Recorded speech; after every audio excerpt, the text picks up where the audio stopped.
Welcome to the stream. Let's go, nerds. Hi, everybody. How's it going? Sorry, was that a little dramatic? Yeah, maybe a little bit. I like to start really high, like really just like full tilt, and then immediately crash to a very slow burn, maybe halfway into like a nap type of vibe where you're just kind of midday napping, but also talking about computers. That's the energy levels we maintain around here with PC matchmaking going on. How's it going, everybody? Welcome to the stream.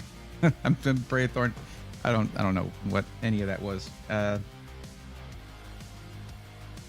usually watch, like, if I ever go back and watch a VOD, I'm like, did I say that? Yeah, I guess I said that. Okay, cool. All right. Yeah, Skeeter, it is that is the real voice, including the reverb. It just happens. I don't know. What's up, Lone Vaquero? How's it going? Interesting. I never played Black Flag, so I don't know what Assassin's Creed Black Flag. So I don't know what that's referring to, but probably boats. Probably boats. What's up, Braxton? What's up, Skeeter? Welcome, everybody. Alice, Steve, Cecil, Robert, and Sailor. Welcome, everybody, over on YouTube. So far, anyway. Mikey Mike, how's it going?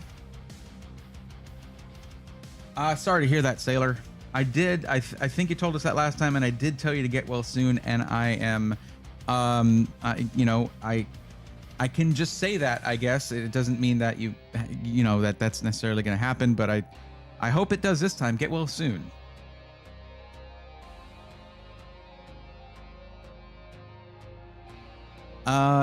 Interesting happenings tonight. And I am, for the first time, slightly regretting the fact that when you fill out the form, I turned off the setting for Google to keep your email address in a list because I don't want anybody's personal info. But there have been a couple of people who have come in with very high budgets and I've had to tell them, like, hey, you can buy from this or that SI, and it's just going to be like a couple months of a wait period to get a 5090. And usually that's usually when it's someone who I think can actually utilize that, like they're doing content creation or 3D design or whatever. Otherwise, I'm like, just don't get you don't need a 5090. I don't care if your budget is $20,000. You don't need that. Whatever. Because I've got something spicy. Something spicy came up. And a couple of those people would be able to basically buy a 5090 PC right now. But I can't reach out to them. Oops. So I don't know what to do about that. I guess if we get anybody else in with a really high budget and who's looking to do things that actually could benefit from 32 gigs of VRAM and all of that. And before anybody asks, yes, I saw the new Titan card. It's even less attainable. It's like $8,000, and it's ridiculous. But you don't need that unless you would stand to make a lot of money off of that, which some people will. But it is an enterprise level card that is, in every other spec, a step up from the 5090. It's like a little bit in some, and a little bit more than a little bit in others. But then the VRAM is like triple. But whatever. None of y'all need that. You just don't. The reverb is from that good old Texas water. Yeah, we don't talk about our tap water around here. You don't drink the tap water around here unless you got a toothpick handy. Jackdaw's a ship you sail on in the game, and I replace its files with a man of war. So how are you sailing on a man, even if he's a man of war? How do you fill all the sailors on that? That's crazy. What's up, Soldier Boy? How's it going? Why are some people mad at MSI? I don't know if there's anything new, but I do know that they are trying to replace EVGA in the market. So they have cut ties with AMD Radeon for GPUs, and they're only doing NVIDIA ones. And it's, I don't know, it's not helping anything. Even then, they didn't get enough.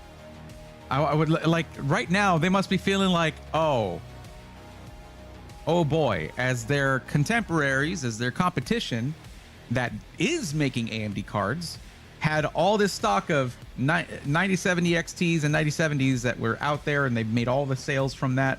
And they're just like, well, we have 4 5090s. Here you go. Good job, MSI. You shouldn't have picked sides.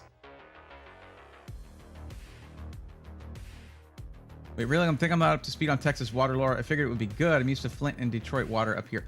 Well, in some parts, it's a huge state. You have to remember, it's a massive state. And in some parts of it, it's good. The drinking water is good. In other parts, it's not. I'm in other parts. So, yeah. Good evening, everyone. Hope your evening's going well. What's up, William? How's it going? And Robert, welcome. I think I already said hi before. Maybe I did. NVIDIA will not allow any one AIB to gain more than 20% market share. It doesn't matter what they do. Well, it's still... what's up, TJ? But, you know, MSI still made the choice to not make any Radeon cards. And they have been for since the 40 series generation, particularly like say 4080 Super with the pewter colored special card of theirs. They've been trying to make really high-end GPUs.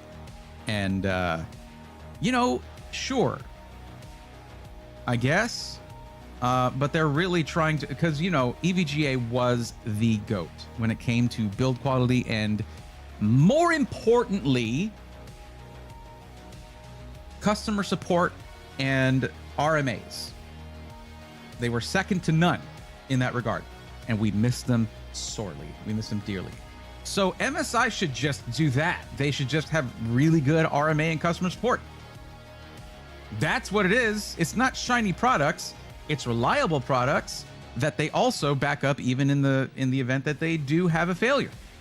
That is how EVGA is irreplaceable in the industry, because they had that combination of quality and customer service. Nobody has that like they did. It's funny because when you look at the Radeon only AIBs, your Sapphire, you know, your, well, just, you know, heck, Yeston, right? Anyway, you know, Power Color, Sapphire, all those ones. I've heard Power Color and Sapphire described as the EVGA for AMD cards. They can't both be that, but more commonly, it's Sapphire that I've heard that stated about. But when you have been out of the GPU industry for like, what, 2 years, 3 years now, 3.5, 3 years, whatever, 3 years. And people are still being like, oh, we're the blank of this. We just want that blank back. That's what we want. We want that back. I wish they would just do Radeon cards. But apparently AMD is also not great with AIBs. It's just not, it's not a healthy, fully symbiotic relationship, you know? MSN says, MSI has gone so heavy with 12v2x6 power sockets in its latest high-end PSUs that many AMD and Intel graphics cards have no way of being powered. So they're getting rid of 8-pin PCIe power. Then, yeah, that would do it. What's up, Triple B? How's it going? El Sabaz, Yo-Yo, been a while. Hopefully everything has been well. Bray in chat. Welcome. How's it going? EVGA was like 70% of our GPUs on the GeForce side. Missed them so bad. However, MSI's customer support is excellent, at least for us. Well, no, see, like, is it EVGA level where it's not just for, you know, for the supply channel support, right? But also for the end user support. I have not heard people coming out and singing their praises like you would get with EVGA. EVGA was just like after it when it came to having the best customer service. They were, I mean, remember the 3090 issue with what was it, New World or whatever the game was? They were cross-shipping 3090s during the GPU shortage. That's crazy. That was bananas. No other company would have done that. Araxis, that's what I thought PNY was gonna do. Perhaps Zotac. We're gonna chase after that, but then they didn't quite. I haven't experienced their RMA support or any of that.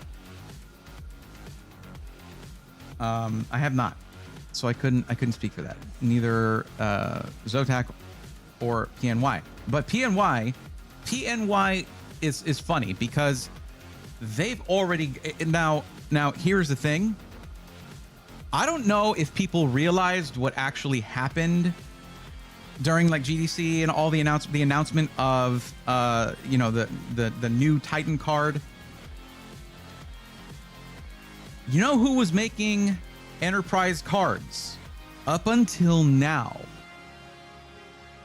For a long time, it was PNY making Quadro cards, and then all those cards.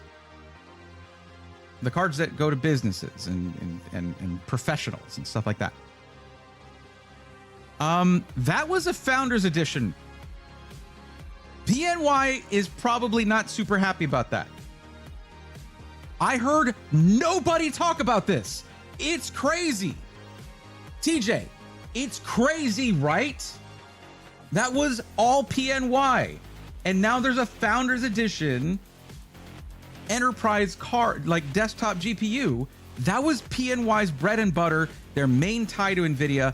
And then when EVGA left the consumer market, the standard consumer desktop market, PNY stepped up and they started they have good GPUs. But like the Quadro, or this is basically the enterprise cards you would see. That kind of stuff you see Puget Systems putting in the systems they sell, because those are for professionals or prosumers. Now there's a Founders Edition card for that. Whoa! Like, no one's talking about how that's a huge deal. A6000 ADA and all that was all PNY. We always use PNY for enterprise stuff when we do builds for computer science departments and such. So TJ, why is nobody talking about this? That NVIDIA is pulling that away from PNY too. Like, PNY, in a way, was sort of, they were able to sort of side skirt from my perspective, from my perception, because of this.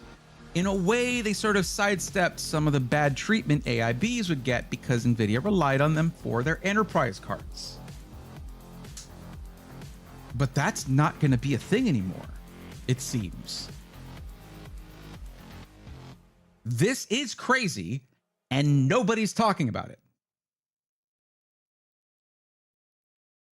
The TJ, they still get the data center money. They still get it. It's just they're cutting out their main. They're like, they were like, and now they're just like, get out of here, mine. It's bananas, and yeah.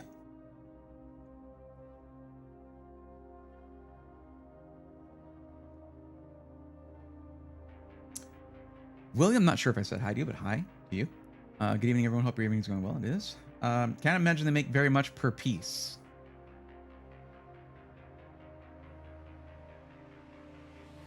SC benefits from having some of the most numerous natural springs on the continent. Nice.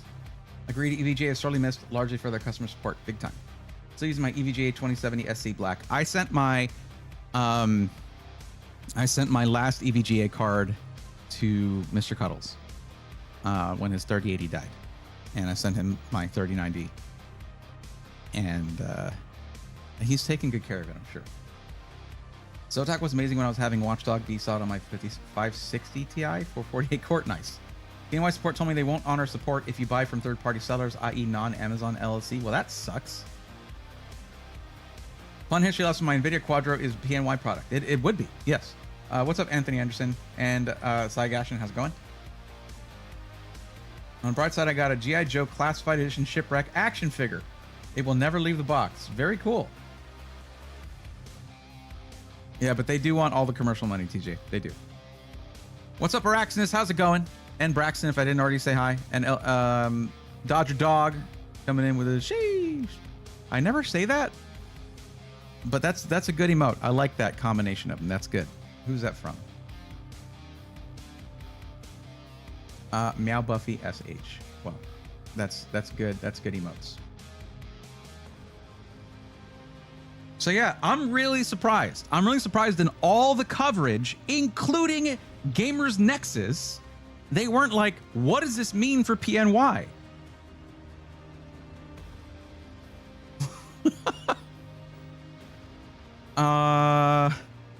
Probably a lot. That was big business for them. That was big business for them. It was a huge deal. So maybe I'm making too big a deal out of it. Someone who knows better, please tell me if I am. Anyway, as I mentioned earlier, well, first off, let's do the thing we normally got to do. Okay, that we always got to do. If you're looking for help finding the right PC, pre-built PC, or a parts list for a DIY build that matches your budget and needs, you're in the right place. That's what PC Matchmaking is. And what you need to do is, if you're on Twitch, the link has been posting in there from Stream Elements. And here it is again. Click that link, fill out that form if you're watching in Twitch chat right here, okay? And that'll get you on the list to get help. Now, if you're watching on YouTube, it's easier. Go to the description. It is the first thing in the description. Fill out that form. Why is there a form? Well, it's simple.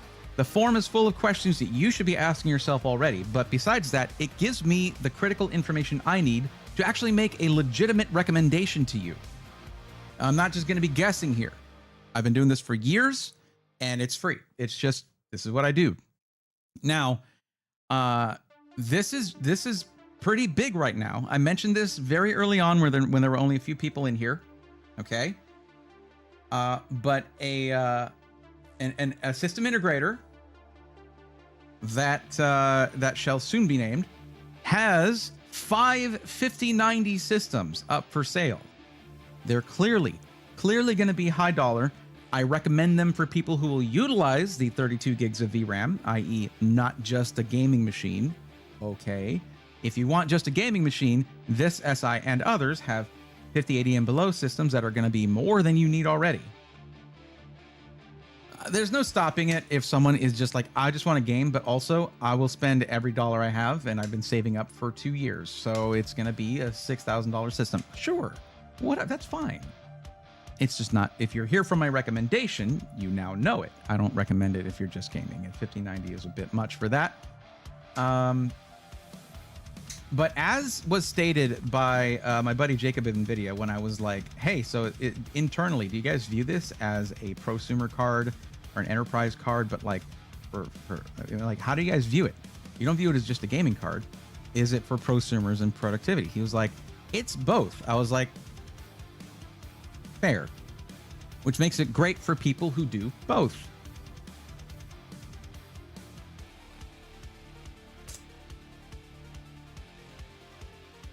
Love my Accelerate 4080. Have been very happy with it. Nice. Skinny Dr. Mitch, what's up? How's it going? Came in too late, lost at this point. What happened to PNY?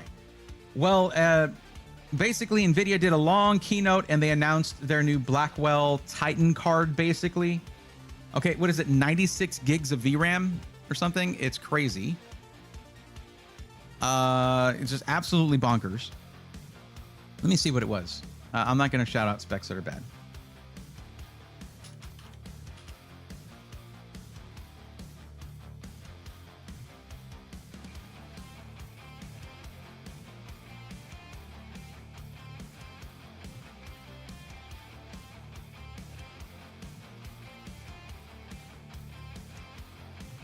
$96 gigs.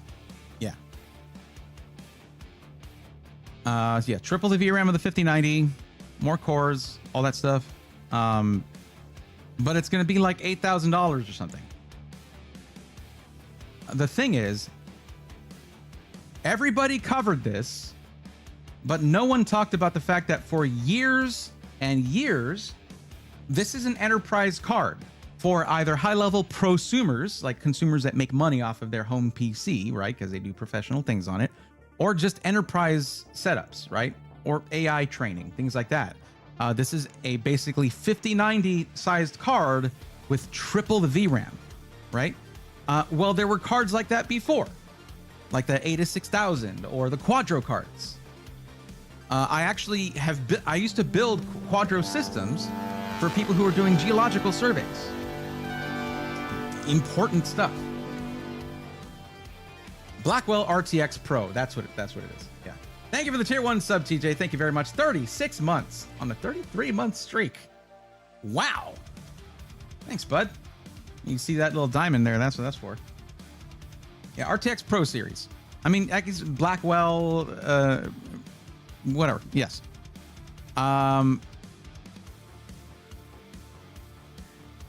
NVIDIA RTX Pro 6000, actually. Anyway, before this keynote, all of those enterprise cards, desktop cards, were produced by PNY for years and years. That's why when PNY came into, when EVGA left GPUs, and there was a big vacuum in the consumer desktop GPU space, PNY started making really good cards for gamers. And there are legitimately good cards. And everybody like, PNY, like the storage guys, or like what? Like, no, they're GPU guys. And they're not just GPU guys, they're the GPU guys if you're in the enterprise sector. And for the longest time, that was their thing. Since you're asking about this, Dr. Mitch, that was a very strong tie to NVIDIA. And NVIDIA is like, we're making a Founders Edition, baby. Don't need you anymore. Bye-bye. And nobody's saying a thing about it.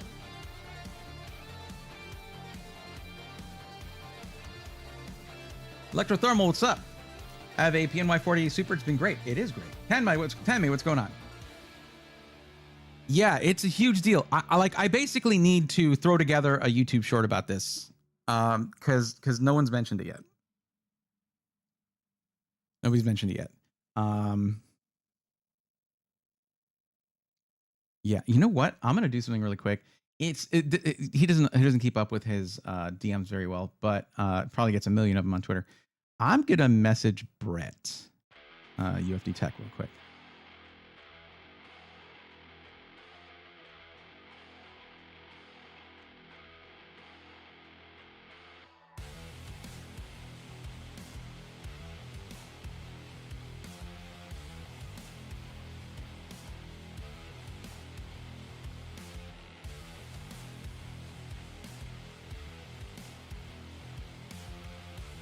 Oh, I'll do it later. Or maybe I'll send one to Zach. I don't know.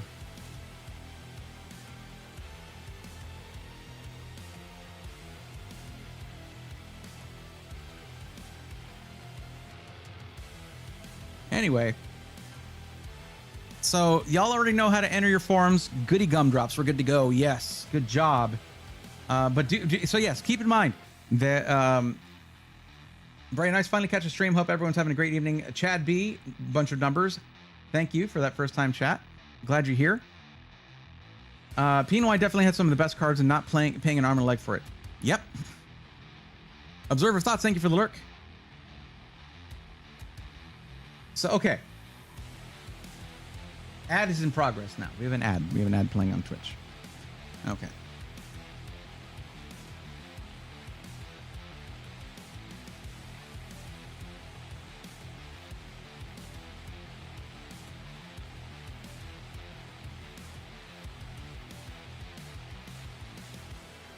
Okay, so I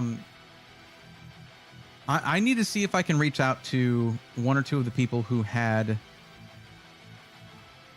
those. Man, I can't. I got no way to do that. Let me see if they're on the Discord.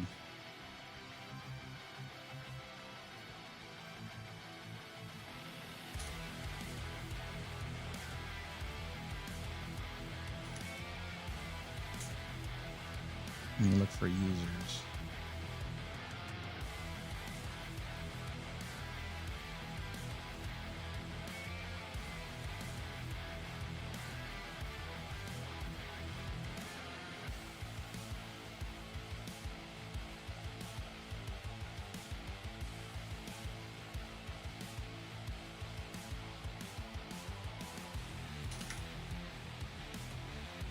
Okay, so they're not in the Discord. Nope. Let me see if I got a DM from them. I don't think so.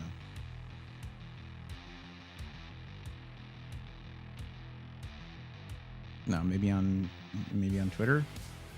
I know I answered somebody who was like, "Hey, so and so didn't answer when I was trying to get help." I've been off of Discord for a bit here, though. Where was that?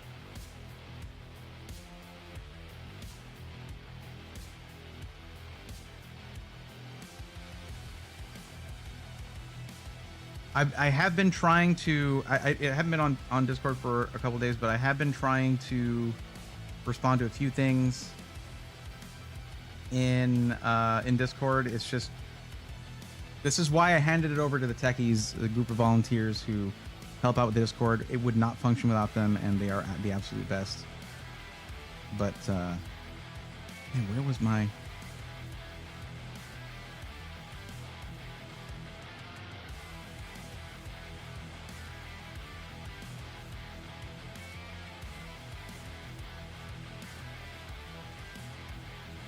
All right, well.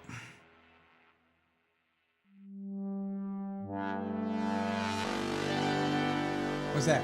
Yo, Chad B, thank you for the Prime sub. Welcome to the Swarm. Many thank yous for that.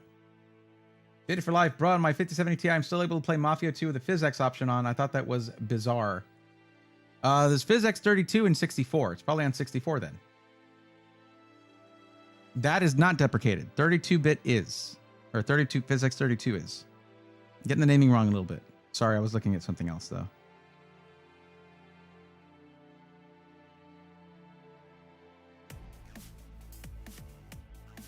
Yeah, I've gone too far back.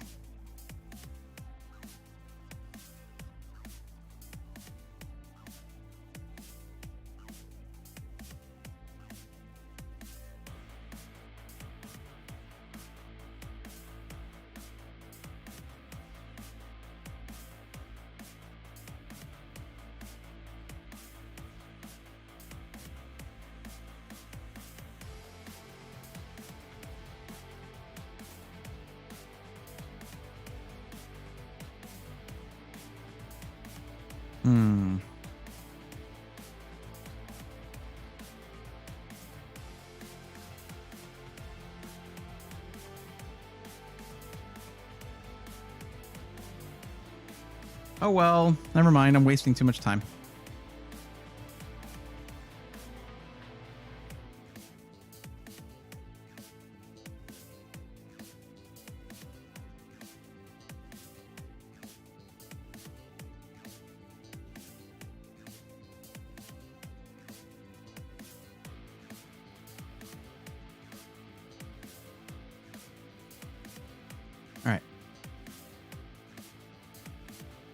Nothing was going on in chat. Not much was going on in chat anyways. Go get for some food. All right, you got it, Becca. You got it. That's great news. Appreciate it. Loving the 5070 Ti. It's dope, but I hate that I paid $939 for it. Yeah, that's pretty high. Just terrified that the prices would never come down. They always do. It's only a matter of how long it's going to take. Prices will always fall on products. It's just, is it going to take a year or is it going to take 4 months? It really, like, it's going to depend. Here's the thing. NVIDIA doesn't have to care about the being competitive in the gaming side of things anymore. They're making like 95% or something, or 90% of the revenue is in AI stuff. That's not the right number, but it's a majority. A vast majority of their revenue is in AI. So when it comes to being competitive with AMD, yeah, they want to keep their market share. And AMD did sort of like show them up big time on their launch. Of course, now the word came out that they're going to raise their prices or whatever. Hard to verify the veracity of their statements, the statements that were made about that, but it sure does ring true with how things have been going.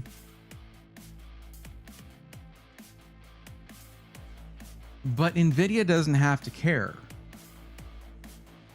Like, they don't. What you would look for then is if, people vote with their wallets, and if there was a surplus and they weren't selling, the prices would drop.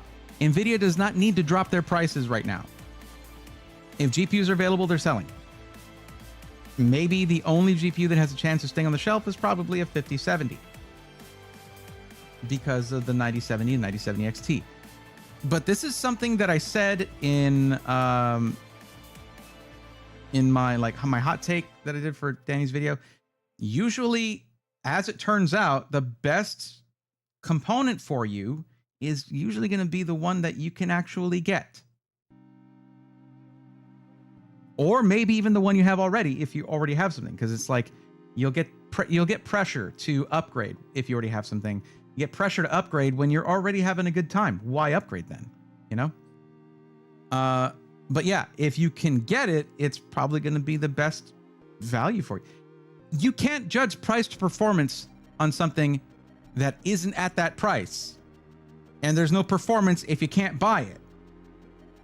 That's why I think there's a disconnect between reviewers and consumers right now. Reviewers are putting out messaging of like, hey, don't buy this thing. It's kind of the only thing you can buy right now, but don't buy it because it's not, 30% better than last gen. So maybe just buy last gen, and last gen is like $1,300 right now.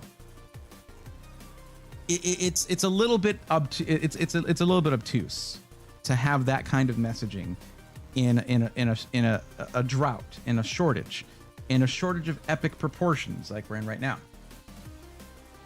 So comes down to it, the best option is right now pre-built PCs. And that's with me having people who are coming in for parts lists. I understand that. And maybe something from built by Micro Center. I get that. But even the flagship Micro Center location is having a lot, especially the flagship one, I imagine, having a lot of trouble keeping GPUs in stock right now.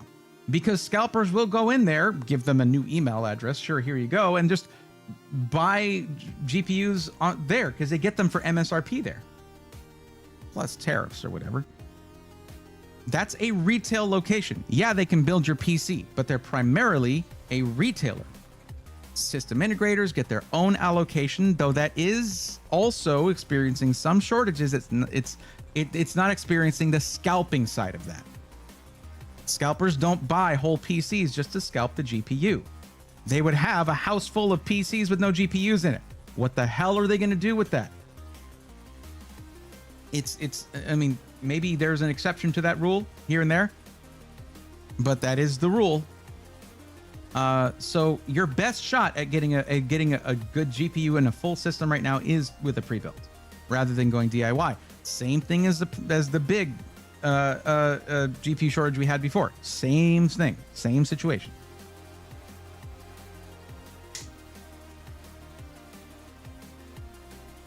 Makovsky Mark, what's going on? What's up, everybody? What's up? You, what's up? How's it going? 28 viewers, 10 likes. Let's step it up, boys and girls. Thank you, Robert. Appreciate that. 30 viewers, actually. And 35 on Twitch. Nice. I believe they also still do the vouchers in the morning at Micro Center, which makes a barrier to entry $0 for scalping. Yep. Because you can just sell the voucher. You don't even have to buy the GPU. God, that's so amazing. Oh, it's the worst. You don't you get a ticket and then you're just like, thank you. I bought this for $0. Now give me $3,000 to go get your 5090 or whatever. And the worst part, dear chat, people are paying that. People are buying them at these insane prices, which just perpetuates scalping.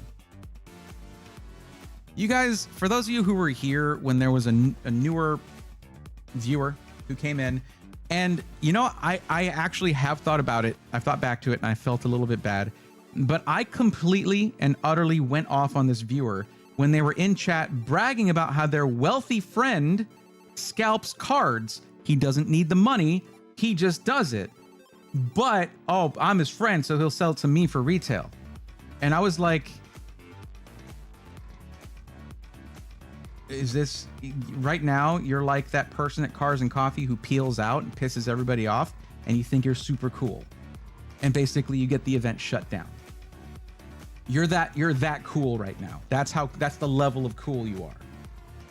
Nobody wants to hear this because I have a chat full of people who just want to game or just want to do their 3D design homework or just want to get into video editing and they can't get a GPU right now because of your friend and you're backing them up on it. You're talking about how cool it is.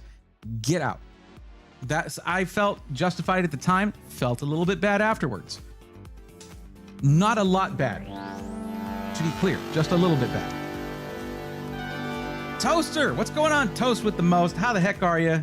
Good evening to you. Happy to see you, but thank you for the tier 1 sub. Look at that, 43 months on a 43-month streak. The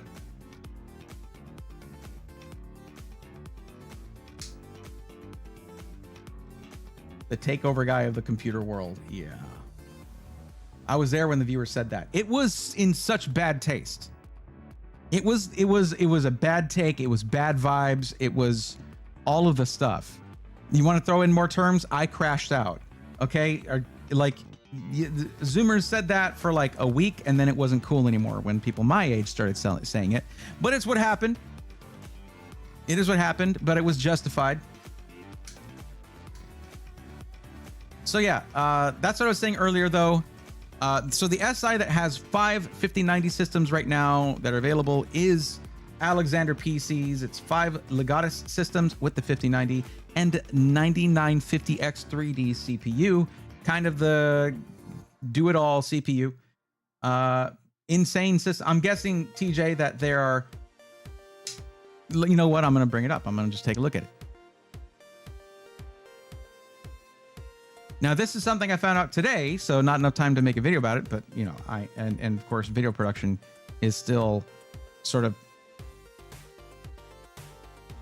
coming, like it was seized up like an engine that didn't have enough cooling, just overheated, seized up basically. And as we're trying to jog it loose right now, but whatever. New ranking system for your PCs, by the way, is very cool. Now, is that in ready to ship? No, right? No. Okay. I'll show you all in just a second. Actually, I need to check if chat looks right on this screen. Let me see. Nope, gotta fix that. 1 second. Actually, I should make all of this a bit larger here.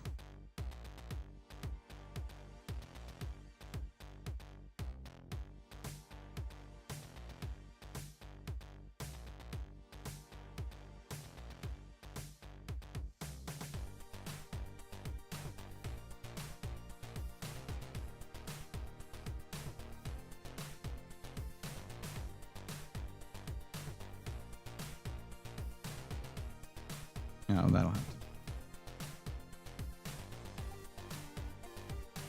Let's just do that. Make it look more normal. There we go.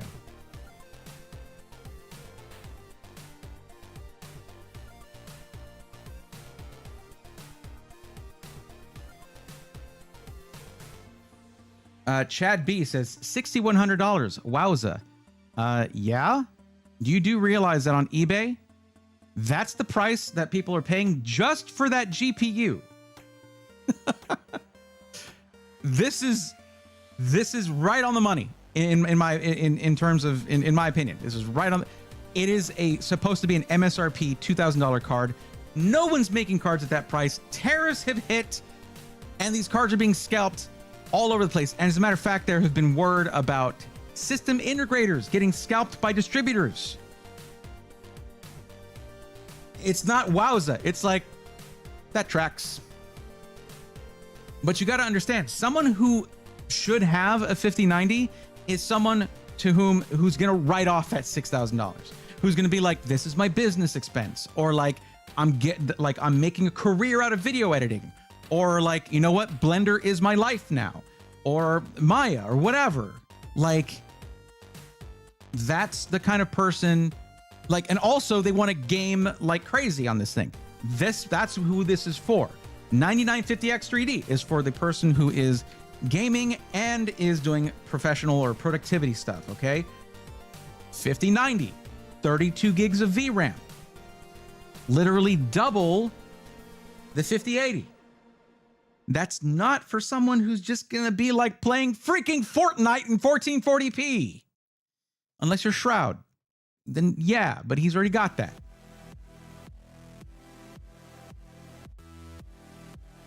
So when you guys see this number, $6,048, and you're like, yo, well, yeah.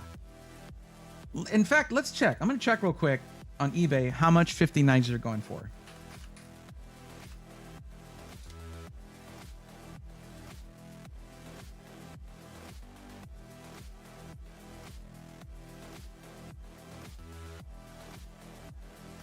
Well, here's one.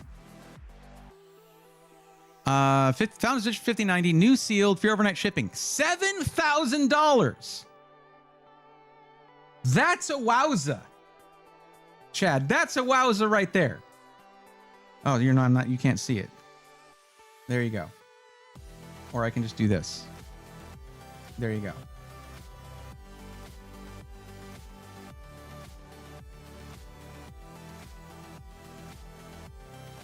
I'm sure Shroud is writing off his 5090. If he's smart, well, remember that Shroud is now part owner of Main Gear, so he probably doesn't need to spend the money on it. He just gets it.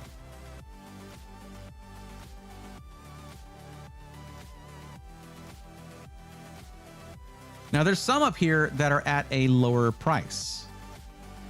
These are likely auctions that are going to be going up, perhaps.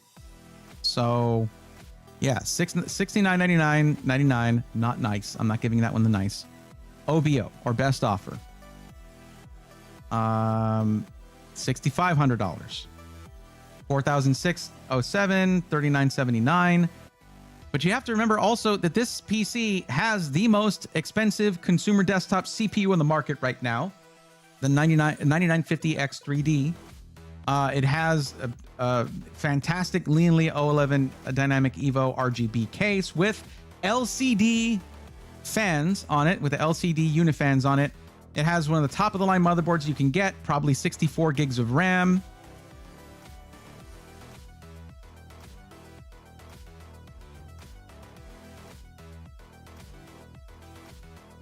Which I'm sure is listed here. Memory. Choose from above. Oh, okay. You choose it. Oh, chat. That's right. Check this out. Now you can do this. It is defaulted at 64 gigs, by the way. But now there's this when you're doing an Alexander PC. Wait a second. This is Intel. Hold on. AMD 9950X3D. It's the same price. You can choose black or white. However, the GPU is probably not going to be white. Do you know how hard it is to get a white 5090 right now? I love the X870E Carbon, by the way. That's a fantastic motherboard. One of the best on the market right now. 2 terabyte drive off the bat. You can go to a 4 terabyte, add additional storage. This is really nice. And I'm glad Alexander PCs did this. But yeah. So I'm thinking my 5800 3080 will be just fine for a while longer. That's what I was saying earlier. The only benchmark that matters is enjoyment. If you're enjoying yourself, you do not need to do any of this. I need to enlarge all of this stuff. It's too small right now. Hold on a second.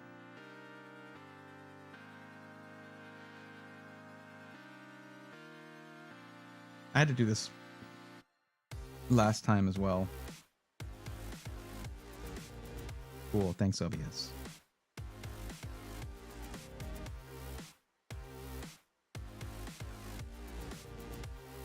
Stop. I hate working in groups, but that's what I'm doing. Hold on just a second. I gotta use it. This is gonna be trippy. Sorry. It just snaps too much if I'm doing it on this smaller monitor here.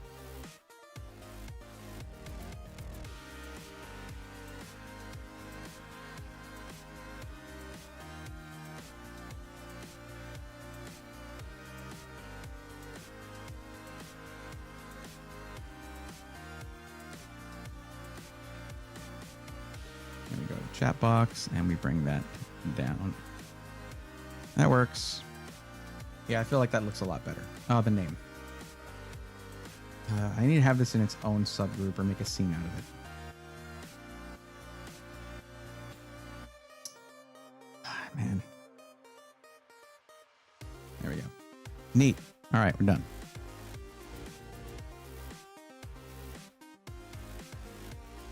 Mr. Clem, what's going on?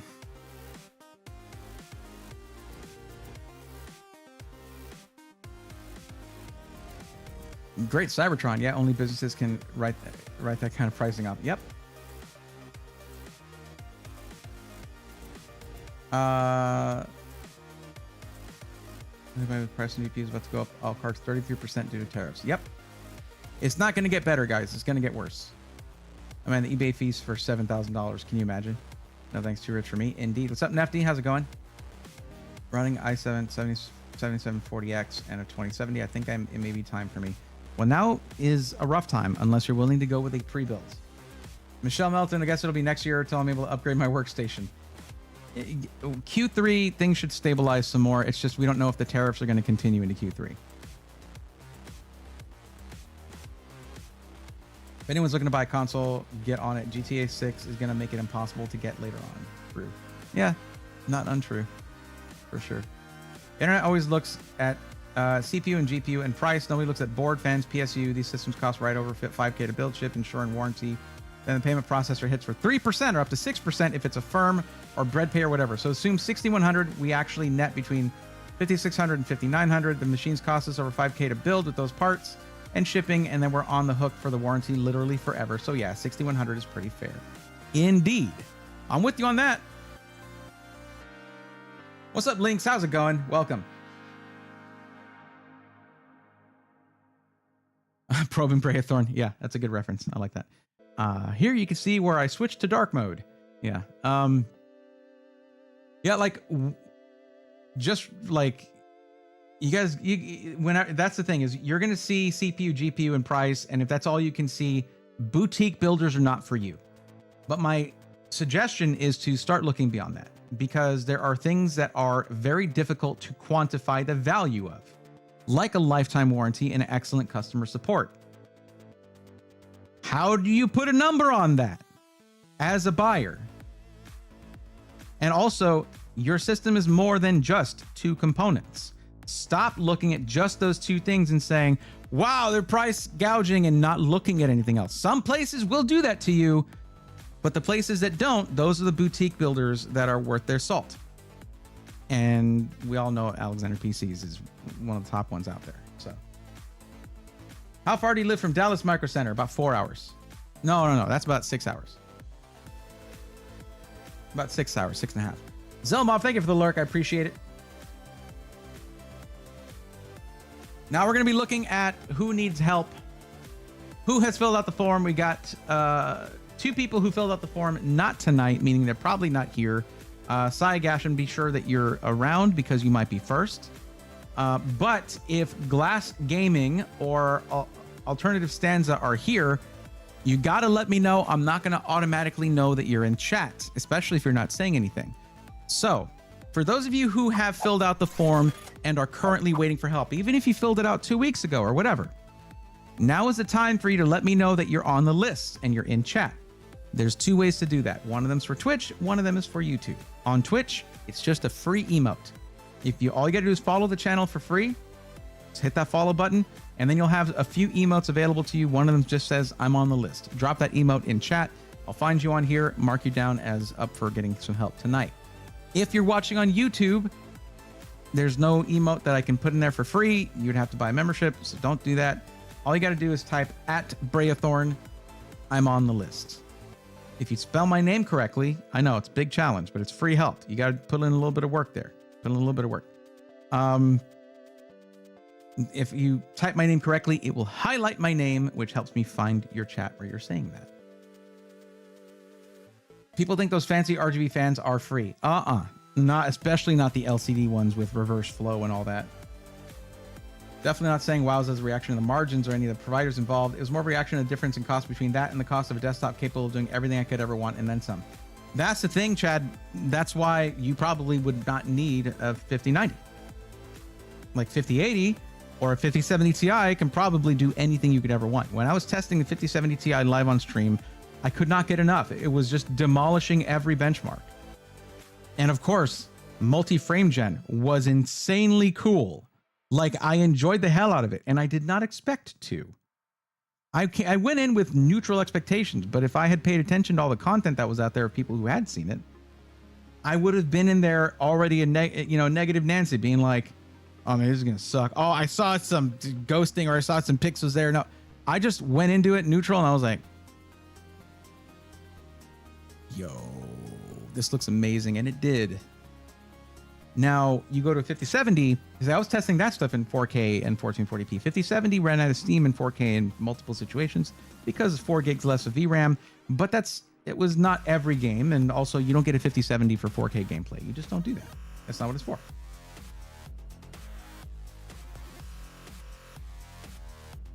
The Alexandra Muse could be an option for the upgrade. It's an extra 2K, but they're using an RTX 6000. Yeah? For creative purposes, for a workstation, yes. A lifetime warranty is necessary with the 12VH PWR connectors. Yep.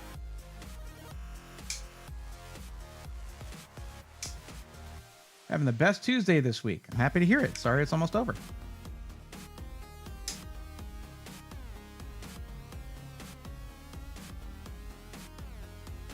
I did a video a while back that should have done better than it did. It did okay, but it should have done better than it did. And it was me basically debunking a bunch of comments that I would get about pre-builds. And one of them, it was they're too expensive / they're too cheap, meaning like they cost too much and the parts are too cheap. And generally that doesn't really match because if it's more expensive, you're probably getting better parts. And if it's cheaper, you're probably getting cheaper parts. Or they're saying the parts are too cheap. Well, then the price goes down for that. But also, I get a lot of messaging of where it's like, well, I want a better motherboard. Well, okay, would they want more money? Because it costs more money. Well, I want better, faster storage. Okay, they want better, higher money dollars. Because it's what it costs them to do it. It doesn't just magically appear.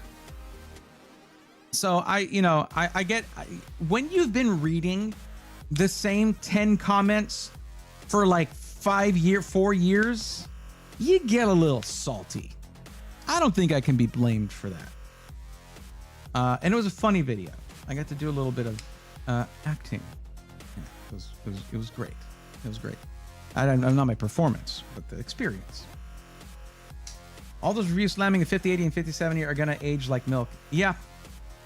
Well, that's the thing, is I don't like the idea of someone trusted telling people not to buy one of the only things they can buy and comparing it to cards they cannot buy. Or if they do buy it, it's twice the original price and way more expensive than the newer one. But they're just so salty that it's not leaps and bounds every generation that they're like, do not buy this. And it's not all MSRP. Some of them are higher. Is this your first time? Is this your first time experiencing this? Because it's every time with AIB cards. Every single freaking generation. Welcome to PC tech. That's just how it goes. Has it gotten worse? Yeah, but it's not new. Now, the supply shortage sucked. Missing ROPs, NVIDIA's fault, 100%. Should it have also been caught by the AIBs? Oh yeah, 100% it should have been. They never should have gone out the door. And who's left holding the bag?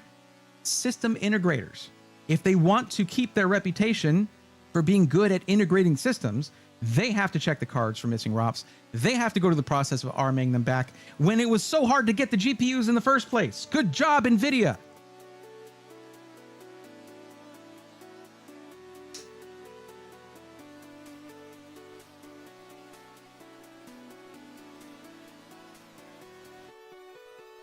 It's frustrating. I'm frustrated. I think I may have communicated that effectively at this point. Maybe? You tell me. Well, okay. I haven't seen anybody do the thing where they say they're here and they're on the list. Macalatus says, Braethorn, you got to do a tier list of known SIs. Let me tell you why I can't do that, because it would be different for every individual person. Someone who should be who is looking for absolute price to performance, CPU, GPU price, should be buying from a high volume seller like iBuyPower, maybe Skytech. Yeah. And they would have a bad experience if they bought from like Alexander PCs or Falcon Northwest, and vice versa. Someone looking for the boutique experience of someone like Alexander PCs, Power GPU, Falcon Northwest, would have a terrible time buying from a high volume seller. Their tier lists would be flipped. Can't do it. For individual products or anime characters or breakfast cereals, yeah, that's when it would be like, this is my opinion. But I make a tier list video, thousands of people see it, they're going to be like, oh, well, he said this one's on top, and then it's not the right one for them. That's why I do this, the one-on-one stuff. Saigaishin says, oh, I'm around, but I have a very good idea of what I'm looking at. All right. Well, you did fill out the form, so you're looking for help, right?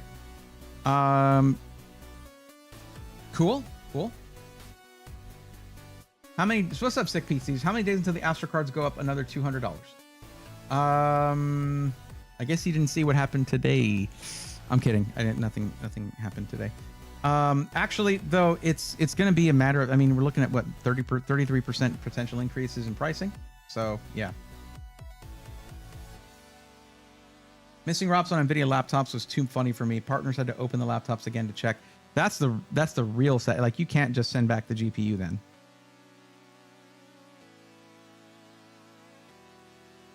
Excuse me, hiccup.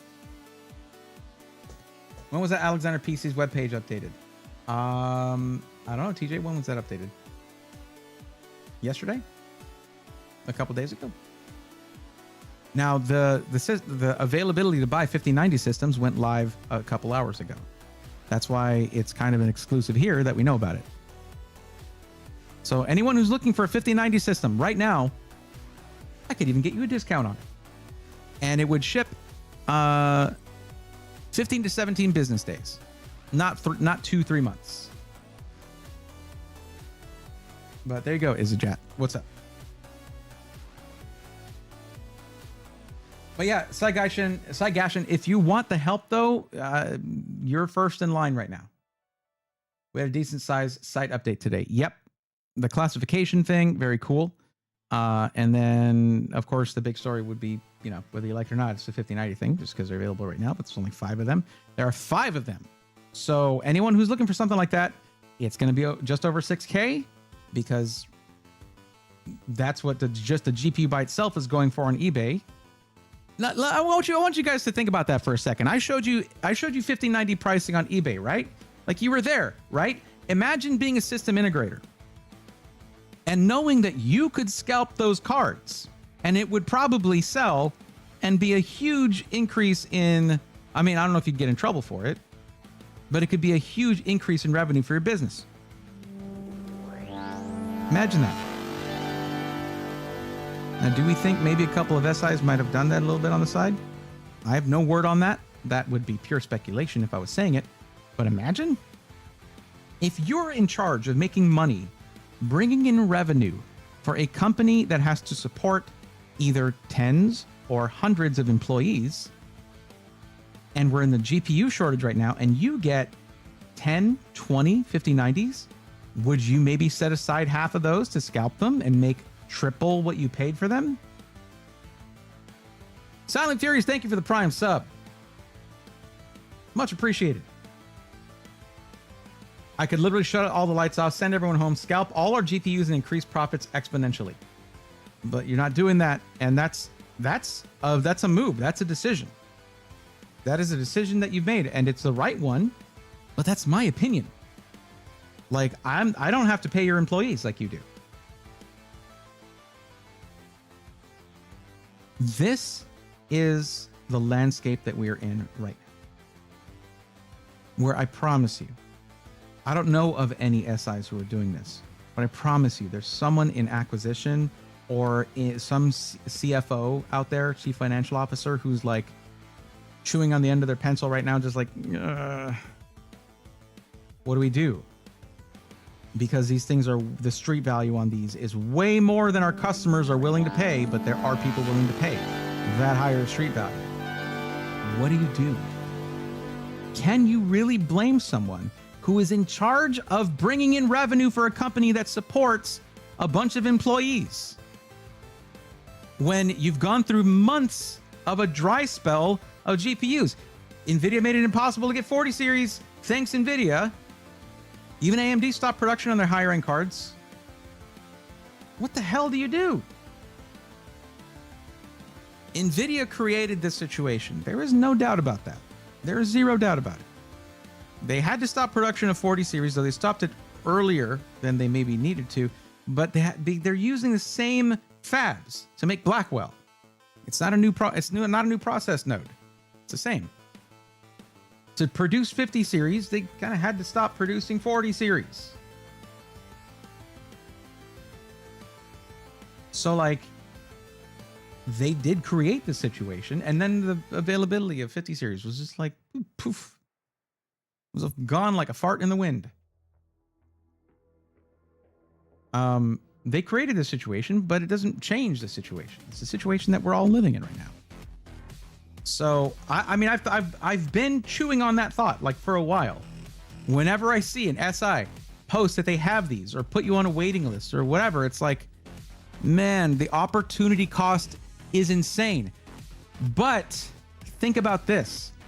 NVIDIA is dealing with that opportunity cost every day, because Blackwell that goes into gaming GPUs could be going into, for, you know, at least for 5090, could be going into enterprise products. They could literally be making like 20 times the money.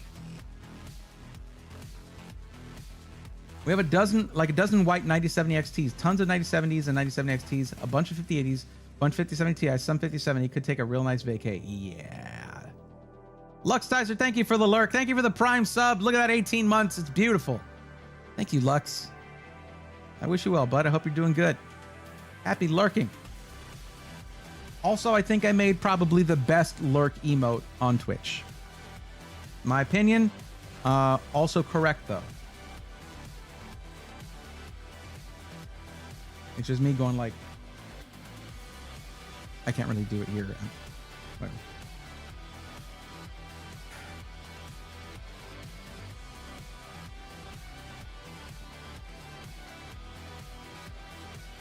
Tier list and top 10 category pages go out of style as soon as they drop.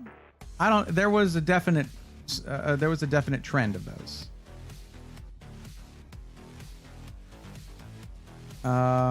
Most retailers get 6% margin on the NVIDIA cards, so they are definitely going to scalp those cards. NVIDIA knows that. AMD knows that. Now, Tenmei, here's the thing.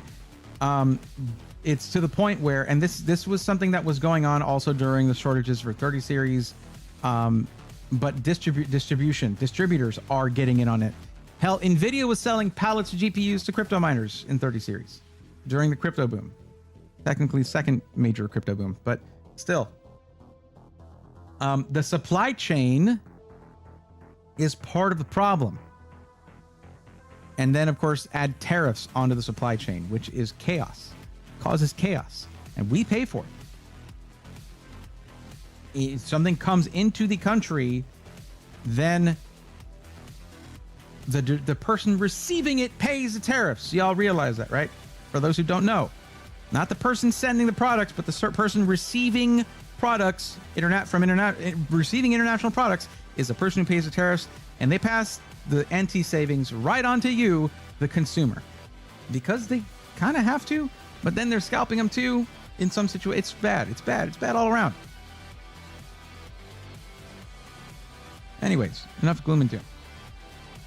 Saigashin, tell me more. I got off track here. Let's get back over here.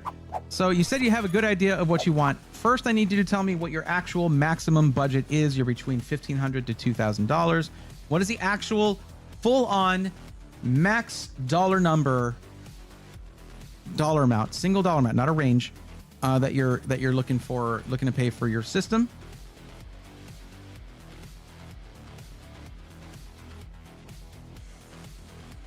Araxis, thank you for the lurk.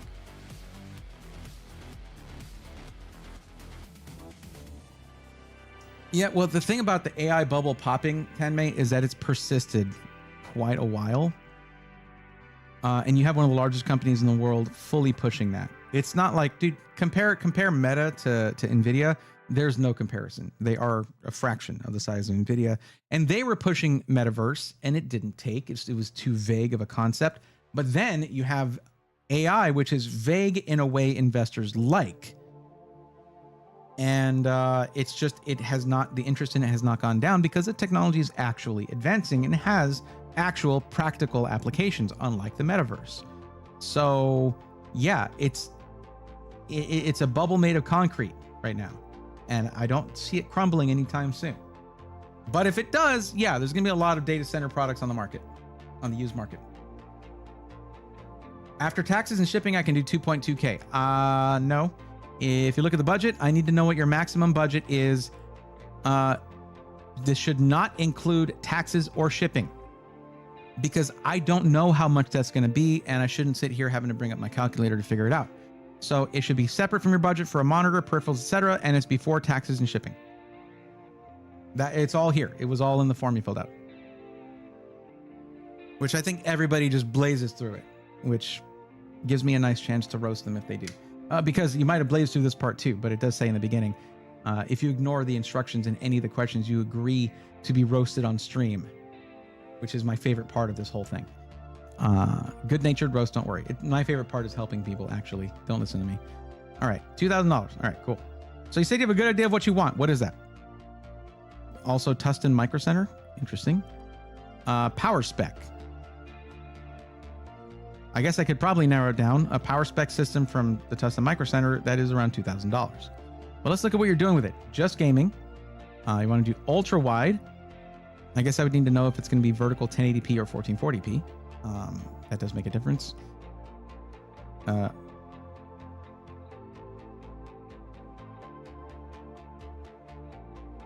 V for V, I've never tested Llama, so I really don't know.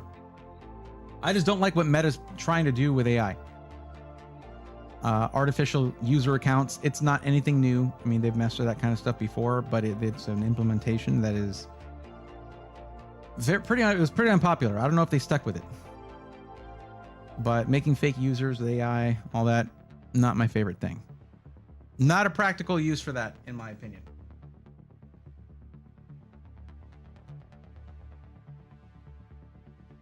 Because the thing about it is, we have to... social media platforms need to make sure they pay attention to the lesson that was inadvertently taught by X, or Twitter, as I insist on calling it. Okay? You don't piss off advertisers. They keep you afloat.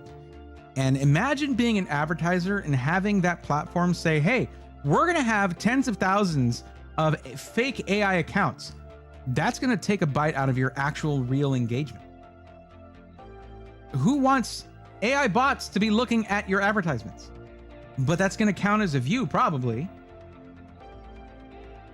Hey, pay us. Look at all these views we got. It's really exquisitely stupid. Just deliciously stupid.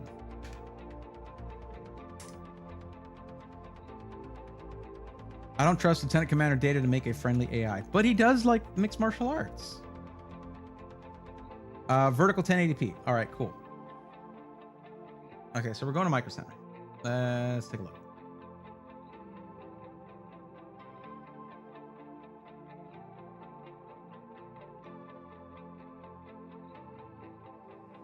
So you don't want to do a parts list and have them build it for you.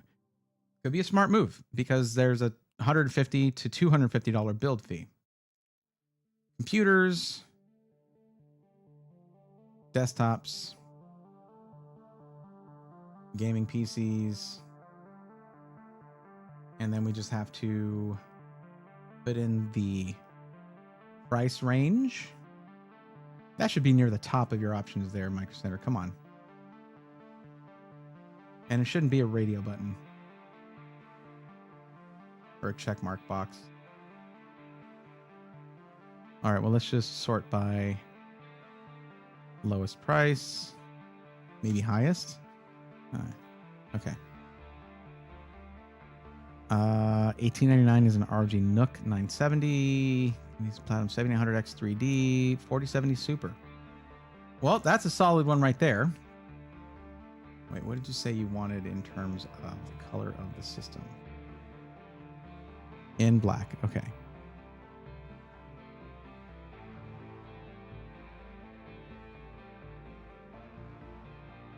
This is one for $21.99, but I wouldn't recommend a 14700 KF, anything 14th gen. The jury is still out on the newer microcode. I mean, seriously, it took a year and a half for info to come out about oxidation in 13th gen and for Intel to Well, no, the info had come out, but for Intel to validate any of that, and they were super cagey about it, and they spent a long time denying RMAs for known issues. Not super cheesed about that. So I haven't, for a long time, I haven't been recommending 13th or 14th gen Intel.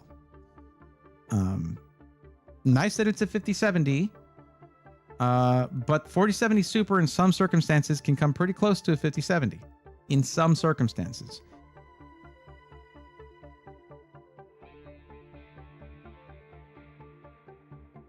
Verdansk coming back to Warzone, says Izajat. Is that good? I don't play Warzone. TJ, thank you for the lurk. I appreciate it, bud.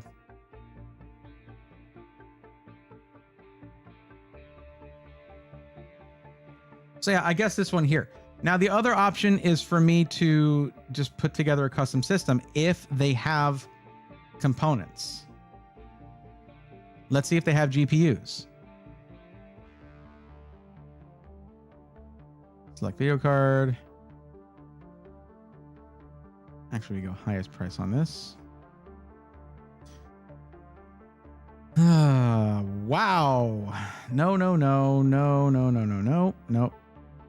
Nope. 3050. Yeah. RX 6600. Yeah. 5070, but it's sold out. Yeah. This it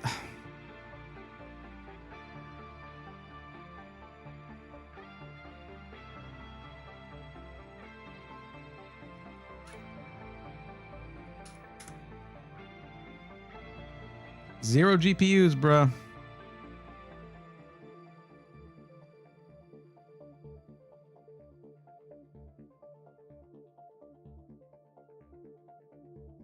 This is probably your best bet then. 7800X3D, 4070 Super. The thing is, this is a little bit backwards. It's upside down, as I call it. And let me explain what I mean by that, okay? When it comes to gaming above 1080p, when you get to 1440p, or in your case, ultra wide with vertical 1080p, that's still a lot more pixels than standard 16:9 1080p. When you start getting to higher resolutions, higher pixel counts, regardless of the GPU, the frame rate will drop. It's a lot more work. And because of that, when you're gaming at 1080p, you're usually probably gaming competitively or you're on a budget.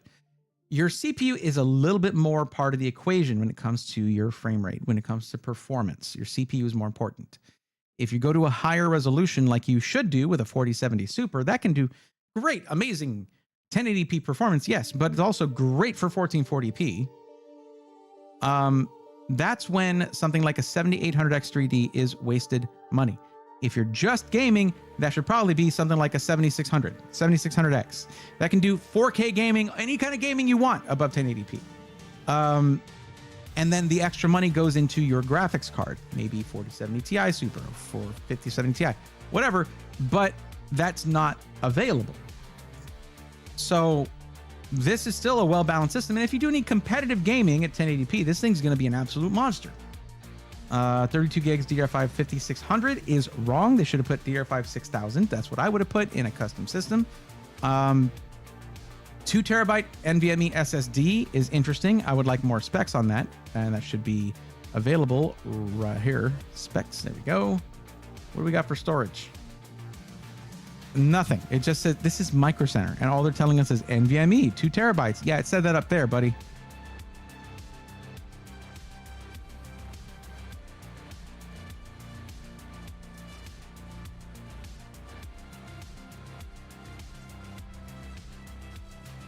Anyway, this is probably your best bet. There are no GPUs there. Dragon, what's going on? Sucks I bought a 13th gen 13900HX and worried it's going to take a poo one day. The 13900HX, I believe, came out pretty quite a bit later than the initial 13900K, like the first launch of 13th gen. And that's where you found oxidation issues. They say that it was fixed after that. And I'm fairly certain that 13900HX was manufactured after that. So you shouldn't see oxidation. However, make sure you are on the latest microcode.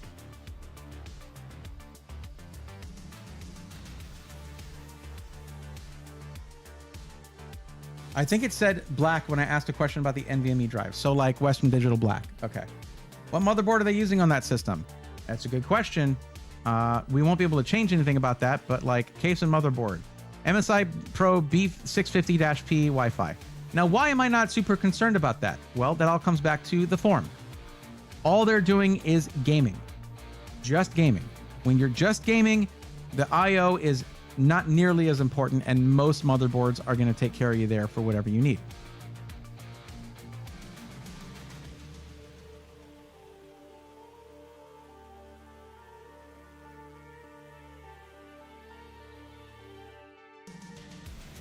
This actually is not that bad for a budget motherboard. And you got 7 USB Type A's, all of them fast, 1 Type C, Wi-Fi probably 6E. And looking at this, you have 2 M.2 sockets. That's one thing I hated about this motherboard. You only have one opportunity to upgrade the storage with fast storage.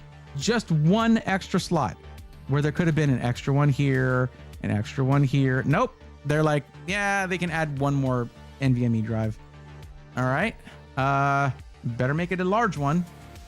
But then again, you can get yourself a 4 terabyte one for like around $250 these days. 3 USBs is all I use currently. That's what I'm talking about when I say for a strictly gaming PC, you don't need a lot of I/O. Well, that makes me a little more at ease. Thanks. I always appreciate the help and knowledge that you have, Craigum. I do my best.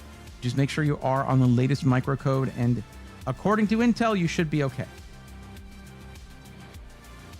Ask because the RAM speed might be dictated by the motherboard. I mean, maybe.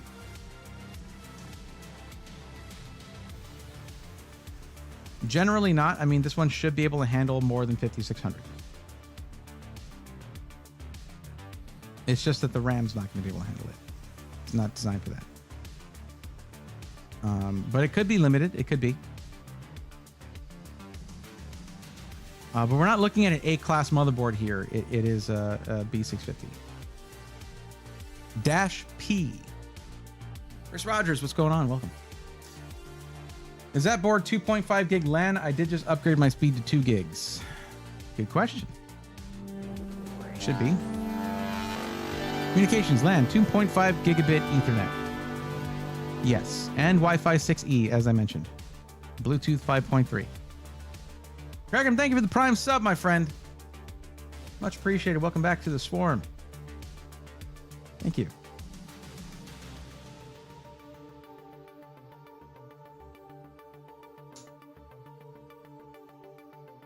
I think the only thing here is the power supply being a 750 watt. That's fine for a 4070 Super.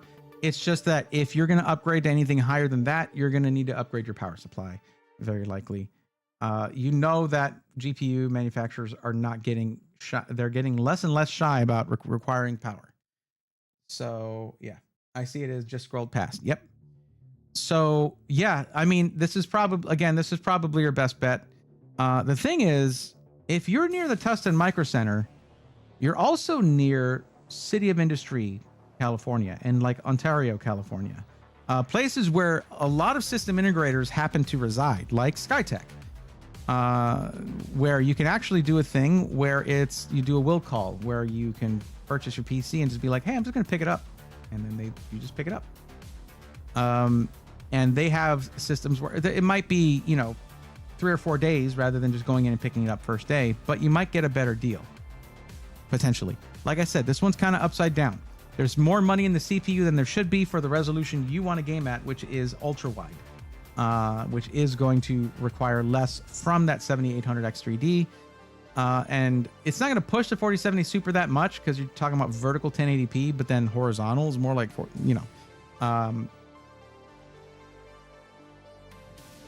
actually, I'd have to look up the actual monitor to know what your pixel count is. But anyways. But yeah, being in that area, there are multiple system integrators in that area.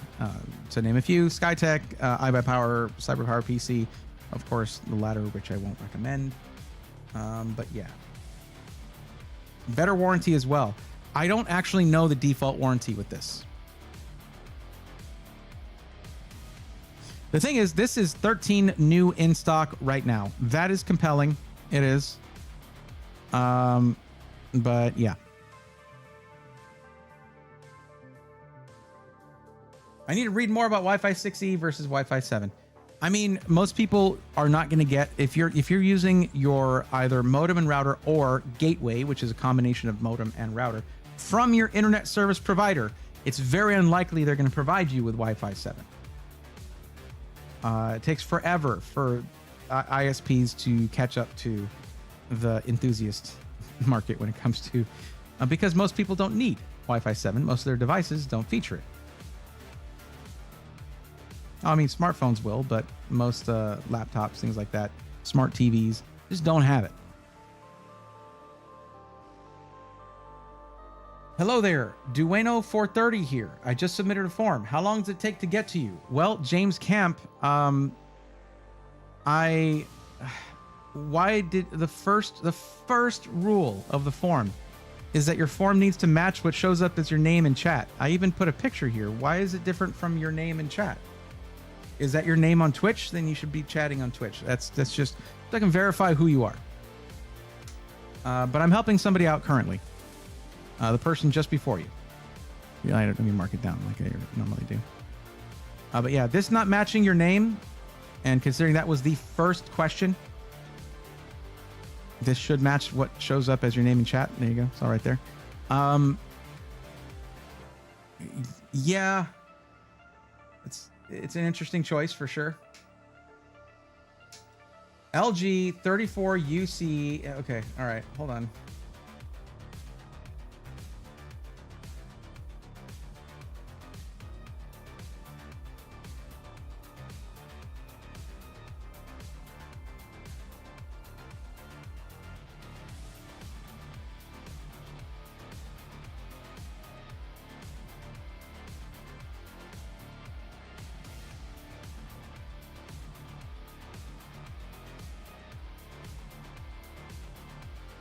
$2560 by 1080.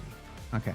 So the horizontal resolution is like 1440p, but the vertical resolution is like 1080p. So it's somewhere in between 1080p and 1440p. It's honestly not going to be, you're probably still going to benefit from that 7800X3D, to be honest. This is pretty close to 1080p. Because 1080p's horizontal pixel count is 1920. So you're looking at about 600 pixels difference, but that does add up to a lot when you multiply it by, well, anyways, by 1080. Mikey Mike 211, that was me. Yep. At least I didn't put Twitch this time. Like, yeah, that was Mikey Mike. And what I made Mikey Mike do was resubmit the form. Is that right? I have not chatted before on YouTube, so I didn't know what would show up. Yeah, that's why I put the picture. You see, the thing is, I have heard it all when it comes to why people sort of breeze through this and just put whatever. That's why I have the picture there. That's why I have highlighted so many things. Just, you know, if that's your name on Twitch, you can switch over to watching on Twitch. The link is in the description. It's literally one click. Unless you're on mobile, then it has to open up the app. But still, then I can validate that the form is yours. I mean, you told me what the name was, and I didn't have this on screen, but it's how everybody has to do it because this is free help, and it makes it's not, instead of making it harder for me while trying to provide a free service, it makes it easier for me, which is nice. It's a nice thing to do. But yeah, there's not anybody else right now, so if you resubmit, you won't lose your place. It's okay. It just takes a couple minutes.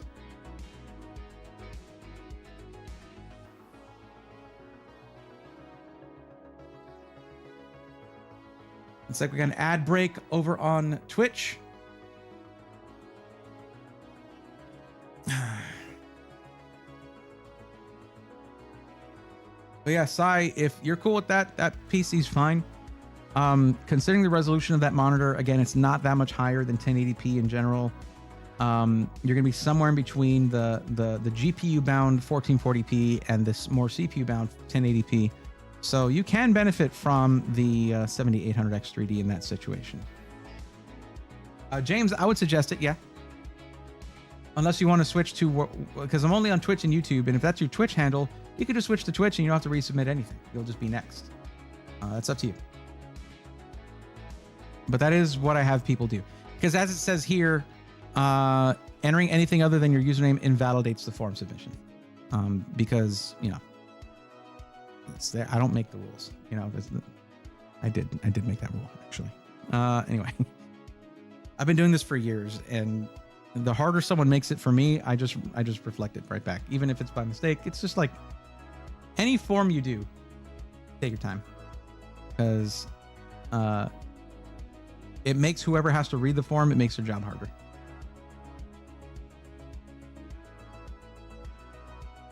Yeah, I'm sure you're not taking someone else's spot, but still, you know, you're getting help with something that's going to be anywhere from $3,000 to $3,500. So you make the best purchasing decision possible. I think it's worth it in that case. But yeah, Sai, are you cool with that? I mean, I'm basically validating what probably was already your choice there. I imagine that's what you were already looking at. Yeah. Sounds like I should consider a panel upgrade while I'm in Tustin. Well, then the stuff I said would be invalid. You see, what I'm saying is your current panel probably can utilize the performance of the 7800X3D. If you go up in resolution, then the 7800X3D is kind of wasted on that. If you look at CPU testing, it's always at 1080p. The reason for that is that's the only place you can see gaming differences in performance. Differences in gaming performance is what I should have said there. Otherwise, it just flattens out because it's all GPU bound at that point.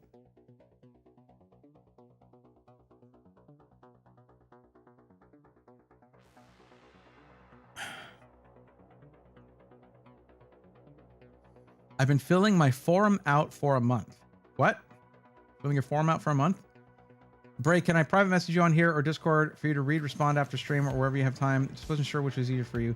I mean, here, I get a lot of, there's a lot of random people who come into the Discord, which is awesome. But then they see my name and they try to send me I have a lot of DM requests on Discord. Same with Twitter. It's pretty bad. And not the time to go through all of them.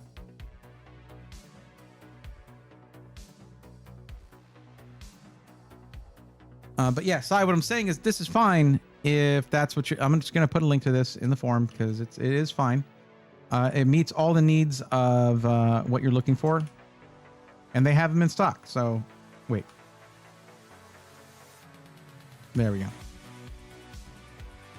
I'll go ahead and mark you down here. James, there you go. Perfect. We'll just delete that row right there and all is well. The thing, guys, whenever someone comes in and says, hey, I'm pretty sure I know what I want. There's nothing bad about that. And unless you're clearly off on some stuff, like you're looking at 11th gen Intel or something like that, I'm going to be like, does it meet the minimum needs that the person put in the form? Yeah. All right, cool. Good job. So, Sai, good job on finding something that pretty much aligns with what you're looking for. I think the 4070 Super is an awesome GPU. You're getting 2 terabytes of storage. You're getting a case with good airflow. The motherboard is limited on adding storage. Just make sure if you're going to add storage to it that you get something like an Inland Performance Plus 4 terabyte drive. What is it, like 260, 270? You're not going to run out of storage for a very long time that way. I mean, it would take probably years for you to do, and maybe installing your whole Steam library and then some. You still would have space left. Even if it's just a 2 terabyte drive, you'll be doubling your storage then. So just remember, that's going to be the last M.2 drive you can install on that motherboard because it only has 2 spots.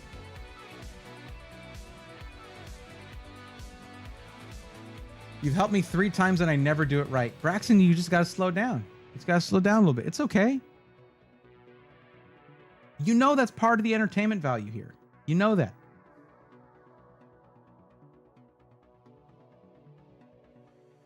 Tanmate.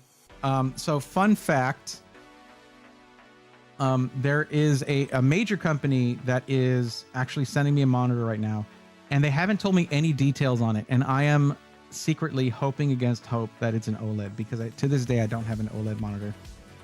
It's for specific testing for a specific product, but they could very well be sending one that they want to promote that's OLED. I sincerely hope that would be. It helps for content creation. It helps for eye fatigue, things like that. It makes things crisper. It has, you don't have to. I mean, it's just there's so many benefits to OLED, but the price is it's cost prohibitive for me. I can't afford it. So, like, guys, when it comes to buying stuff, I'm in the same boat. Like, most of my money goes towards content stuff, gear, things like that, and then just like living expenses. I can't justify buying tech when there's a chance it's just going to get sent to me, which is obviously awesome. But every time a box shows up with something that's a free product, that represents dozens of hours of labor, hours and hours and hours of work. So, it's nice, but it means that I don't have to make that initial investment. But it's still time, and time is money. Anyway, back to work here. James, you're going to be next. V4V. I'm an Intel diehard. That's a nice pun on the CPU die. But don't be a diehard for any company, because no company is a diehard for you. V4V. Okay? No company is your friend or your buddy. Intel pulled a lot of suspicious and terrible stuff with 13th and 14th gen RMAs. Like, they knew internally, knew all the issues that were going on with 13th and 14th gen, and they were still denying RMAs that were clearly exhibiting those symptoms. That's deadbeat behavior. And they got caught and lost a lot of the stock value, went way down. 15,000 people got fired. The CEO had to leave the company. This is not a company that you should be a diehard for. Neither is AMD. They are corporations that are designed to take your money and maybe provide you with the product that they promise. No one should be a fanboy for any corporate product. It's just a corporate product. It is their purpose of existence, their raison d'être, is to take your money. And that's capitalism. That's how that works. It's normal.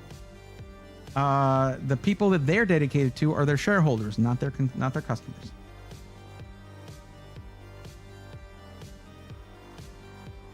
In my early days, I had a couple Falcon Northwest systems. They were great, but it got too expensive. I was upgrading my system every couple of years, so the last system my sons helped me build. Nice. So James, let's talk about your new one then. So you're doing this for just gaming.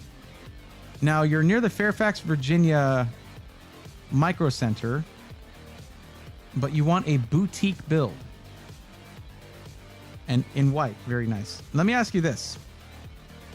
What is the actual maximum budget, the maximum dollar amount that you can spend for your system? Between the 3,000 and 3,500. Don't give me a range, just the actual solid number.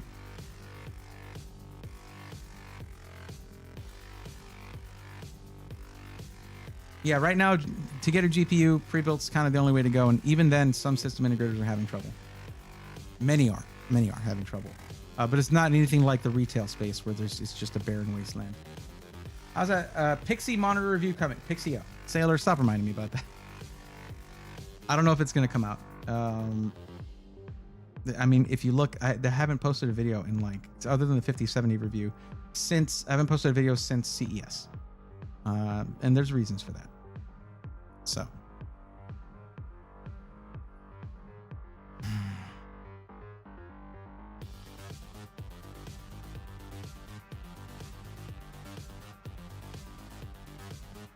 $3,500. All right.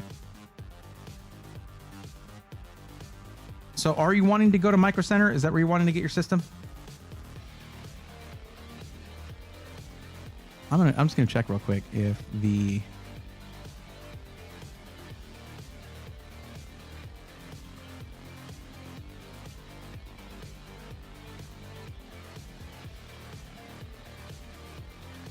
let's just go to here. Oops.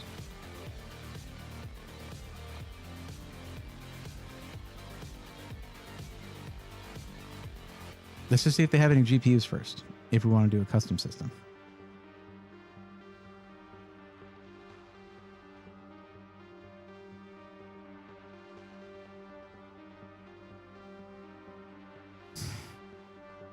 They got a lot of 7900 XTs. They have a lot of 7900 XTs.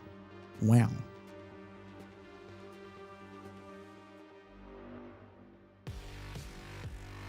At $699. That's a tough pill to swallow, considering the 9070 XT is going to beat that card, and it's supposed to be $599. It ain't, but you know it's supposed to be. But you can't buy it here. So yeah, they're short on GPUs for custom systems, unfortunately. Other than the 7900 XT and 15070 at $739. That is supposed to be a $550 GPU. Asus.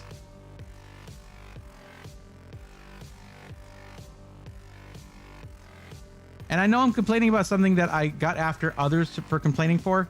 I can still complain about it. It's just I won't base a whole video about that fact, where a lot of them did.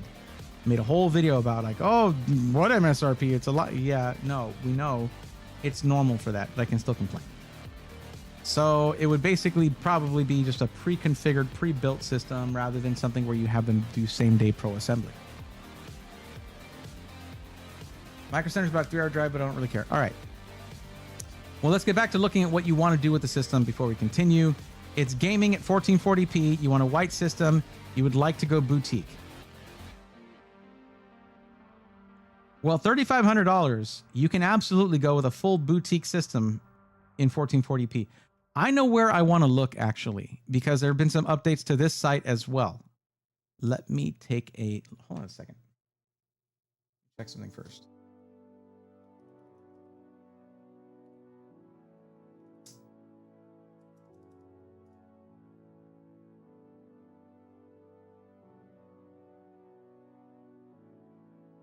No? Okay.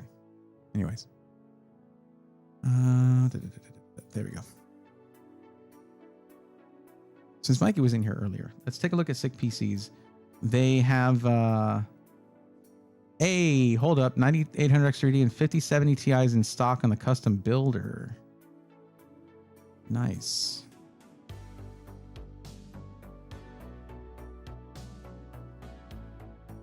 I'm looking at the pre-configured ones. Sick PCs, actually, we did a giveaway with them end of last year. Man, that is one of the nicest systems I have ever reviewed. It was really, really gorgeous. And it was a joy to open up, see the cable management, really beautifully built. Trying to remember where the updates were. Was it custom builder? Oh. They have the Evolve X2. Man, I need to reach out to Fantex. I wanted to review one of these. Let me just show you this case real quick.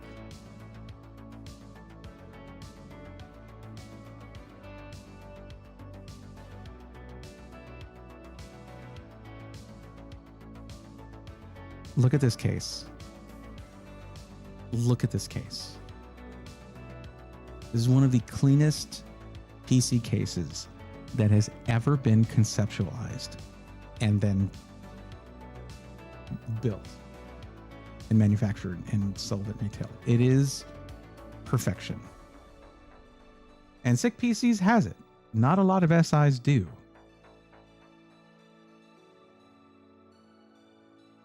V4V, our boutique SI worth the premium?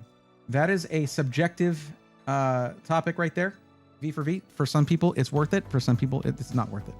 That's why in the form there's a question. Do you prefer price to performance, the most performance for your dollar, or do you want the buying and ownership experience that you get with the boutique builder, usually higher quality components for non-CPU GPU components, other stuff, and more attention to detail in the build, all that stuff. It's up to you. For some people it's worth it, for some people it's not.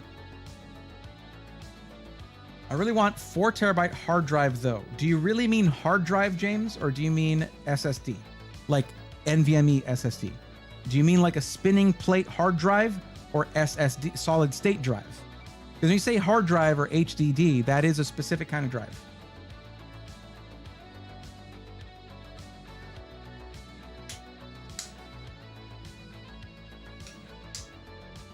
That's okay, Solar. Don't worry about it. It's super clean, but isn't straight airflow cooler and maybe quieter? Quieter? Is that what you're trying to say? Quieter? It is super clean, but isn't straight airflow. No. Yeah. Well, it actually, in a way, it kind of is because you have the chimney style. Bottom intake, top exhaust. This has been an airflow design for a very long time, and some of the best performing cases out there have had this. Certain Silverstone cases, things like that, they do the chimney style bottom to top, and it's very effective. But if this is not your style, this is not your style. You could just tell me that. Like if you just want front mesh, front intake, top and rear exhaust, then that's fine.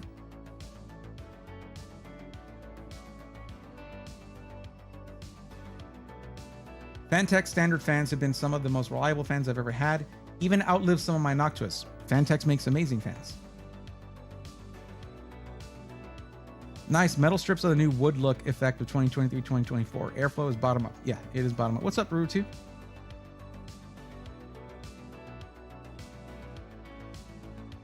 But yeah, no, if you don't like it, that's fine. I just got excited about it just because I got excited about it. There's the XT Pro Ultra. If you want something that's going to be standard airflow, that's fine. That just looks like this. Let me just look it up for you.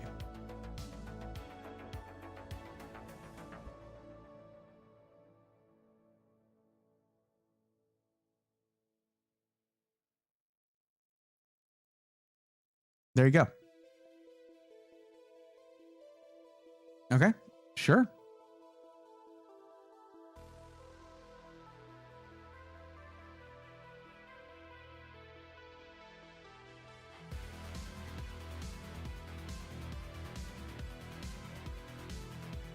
Now, I'm going to tell you that you're looking for 1440p. You don't need an X3D chip. You can tell me if you want it anyway, but I'll say 7700X instead, because it literally, the charts, when you look at them for most games, in 1080p, you'll see a difference between CPUs, but at 1440p or higher, it's a wall. It stops because it's the GPU is what determines your FPS. So if you prefer to have the X3D just to have it, you can tell me. I can change that, but I'm gonna say 7700X is gonna be all you need there. You can go 9700X too if you want, but that's gonna be my recommendation for 1440p or higher resolutions. And it's funny. It is funny because naturally, if you have a higher budget, you're gonna want the more expensive CPU. And one of the most expensive CPUs from AMD works best at 1080p, where most people who are spending that much, almost $500 on a CPU, are not going to be gaming at 1080p. It's one of those things about CPUs in general when it comes to the gaming aspect. Is a gorgeous and very functional AIO right there. Works awesome. Let's see. Okay, get you the white motherboard here.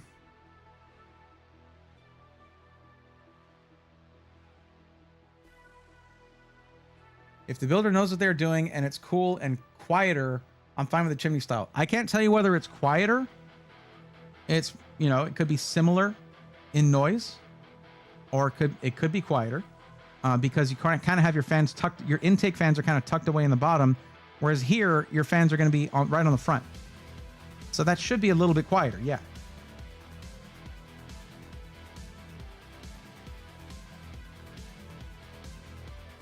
I'm going to show them the case that's an option here, and the Dan case is not one of them.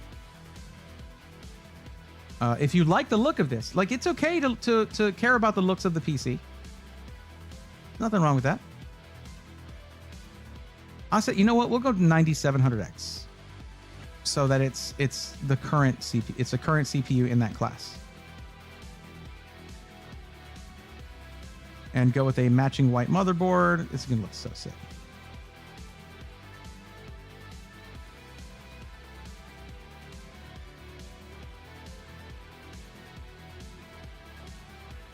DDR5 6000 CL28 Trident Z5 Royal Neo. Oh, that's disgustingly nice RAM right there. And you said you wanted a 4 terabyte M.2.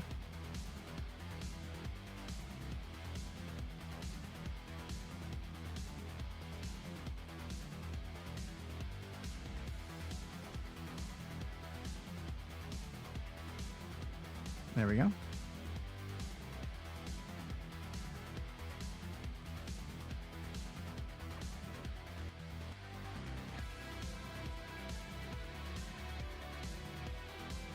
Now, they currently have 5070 Ti's in stock. This is one of my favorite GPUs in the market right now, if you can get it anyway. 5070 Ti, I tested it live on stream. It does everything you could possibly need to game at 1440p, and it games brilliantly at 4K as well. So, very nice GPU right there.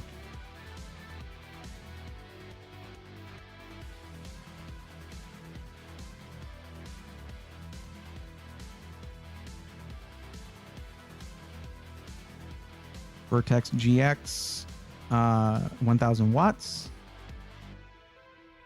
is more than enough for a 5070 Ti. 850 watts should do it, but I want to give you some upward upgradability here, and it's 20 bucks more. Now you want the Fantex fans to match the case. They have three packs. You can get the bottom reverse airflow. You can get 1 pack of those for reverse airflow. And then you can get a 3-pack of the standard flow to go on the AIO.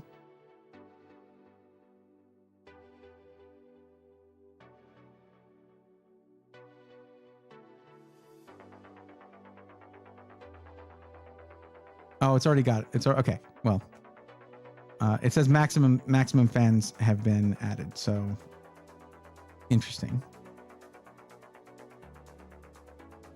Okay, that's for the back of it. That's for the exhaust for the case.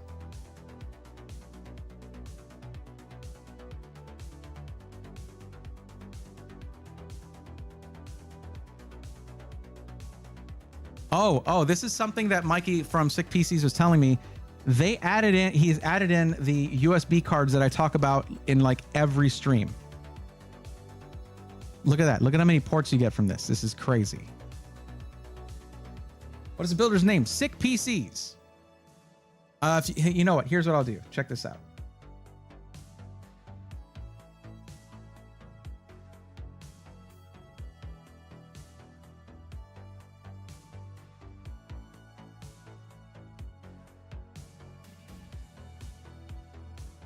Let me look up the stream where I was unboxing that PC.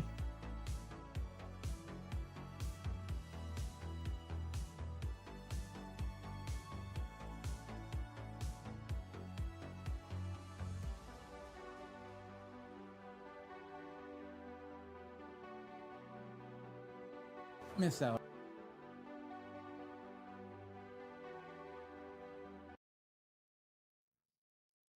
And I'll show you what it looks like, what their build quality is like. Let's see. Cable management in the front. Let me show the back.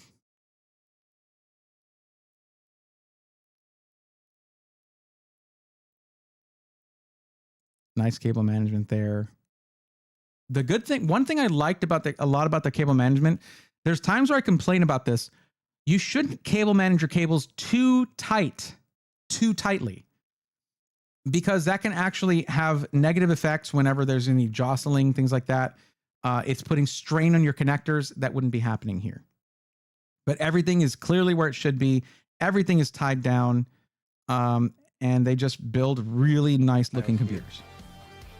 All right, now we get to take a look here. Let's see if I can bring this up. There you go. So you approve this builder? Yeah. There's not a builder. Like basically, if there is a coupon code for them, That's tacit approval right there. And I do approve of them. And I do have a coupon code with them as well. So you do save some money off the build.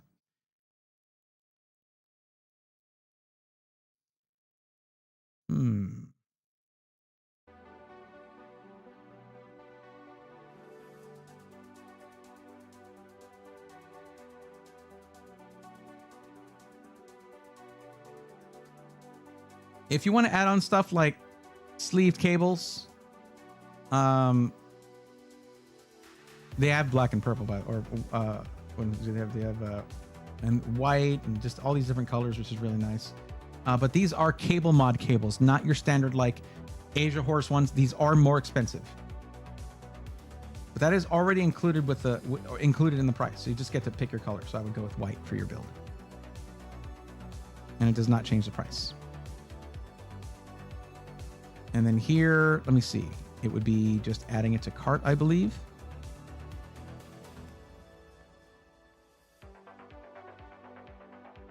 But we're just under. We're at 34.33 with a boutique build. Absolutely awesome. Here you go. And let me see. How do I share this to you? I forget how they set that up.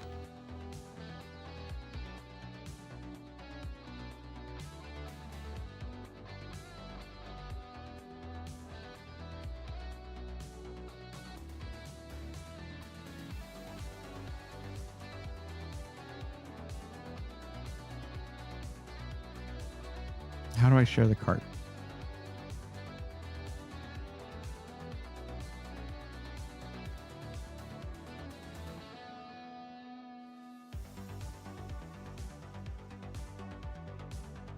Well, anyway, we go here for the discount code. I'll figure out how to share the cart to you so you don't have to build the PC yourself on there.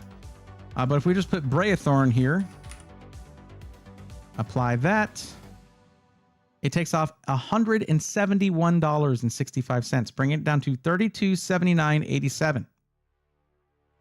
$32.79.87. That is before shipping and tax. Oh no, estimated taxes there, but $32.79.87. God, how do I share this? Heck, I don't even know how to go back and edit it. If I just hit the back button. Cart, share cart, anything for that?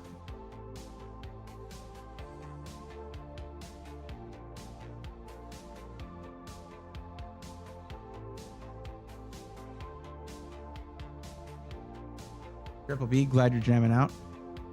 Does it still have everything? Yes.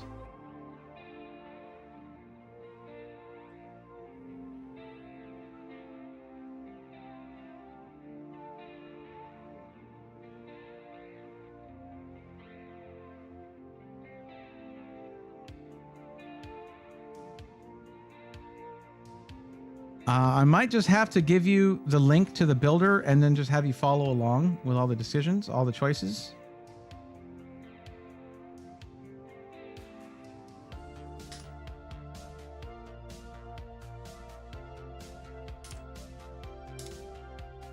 So if you click that link, I'll go through each one. It's just, we've already done all the determining of what would be the best things. All we got to do is have you pick them in your browser. Hopefully you're not on mobile for this because that can make it very difficult. But I thought there was something to share a build on here, and I guess I was wrong about that.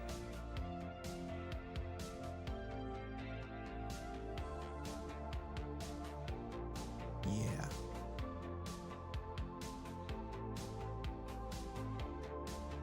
Just let me know when you're ready for that. It's under the support. When you're looking at the components you had in your cart and scrolled all the way down, I think. All right.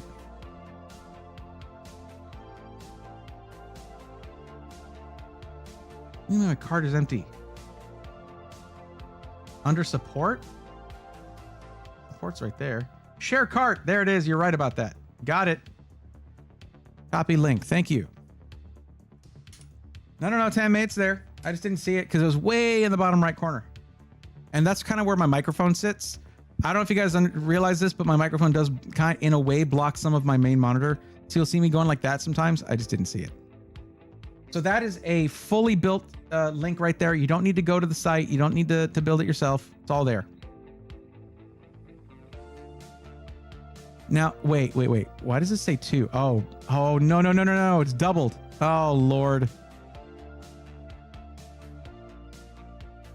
I need to reshare the cart to you, or you just need to remove one of everything. Oh, God. Okay. Because it said my cart was empty. And then it was okay. All right, add to cart then. So it basically has 2 of these systems. Do not buy 2 of these.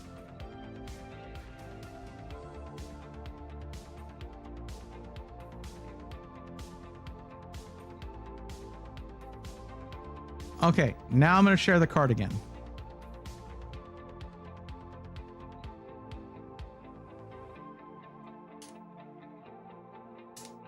I mean, in terms of UI, Tabmate, remember that this is basically the owner of the company is one guy, main person working on the website.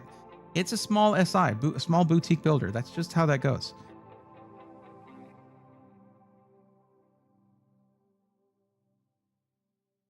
Sites 2 for the price of 2.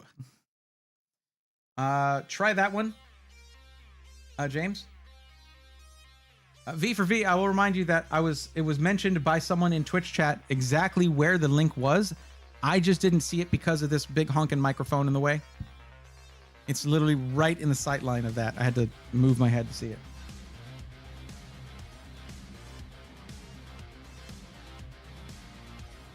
James, did that one work for you? If not, we'll just go through the steps.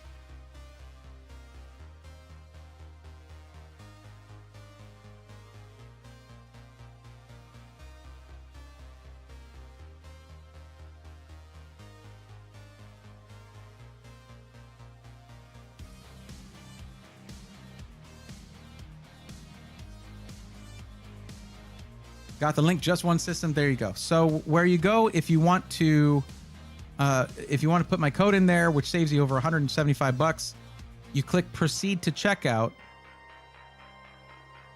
and then it's right there where it says discount code right here. Now this does say 5070 Ti placeholder, but it had a banner message on top there that 5070 Ti's were in stock right now.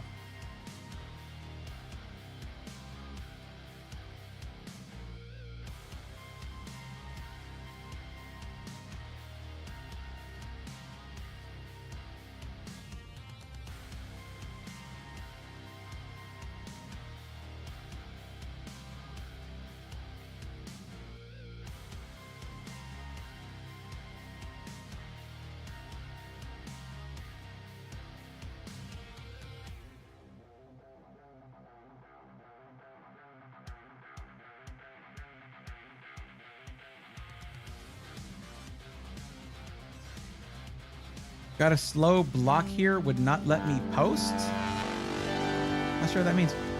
Alternative Stanza, thank you for the Prime sub.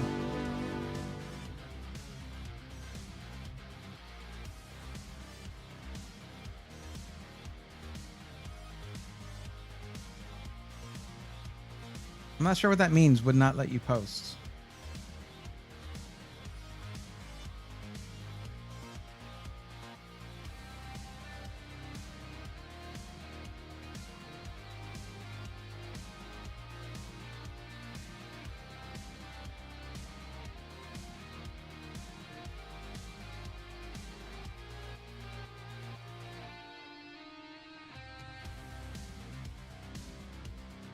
Yeah, it's okay.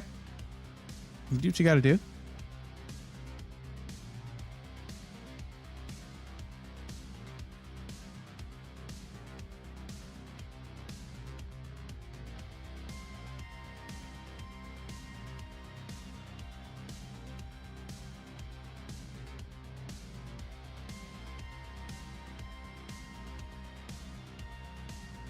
Not important, I guess. Oh, yeah. No, it's I think it's like a 5 or 10 second slow mode on chat. Yes, that's correct.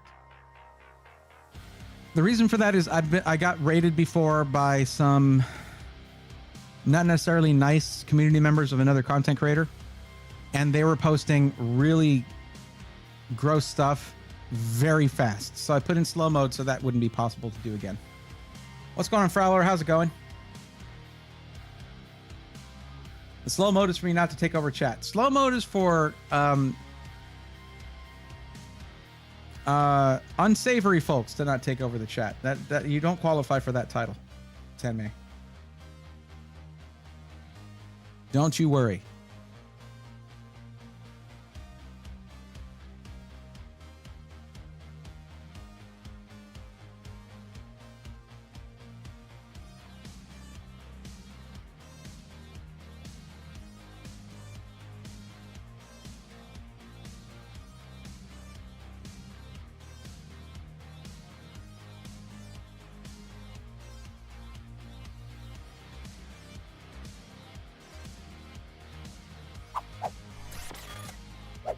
We're just trying to wait to verify that you got it, that it's been added to your cart. Everything's good.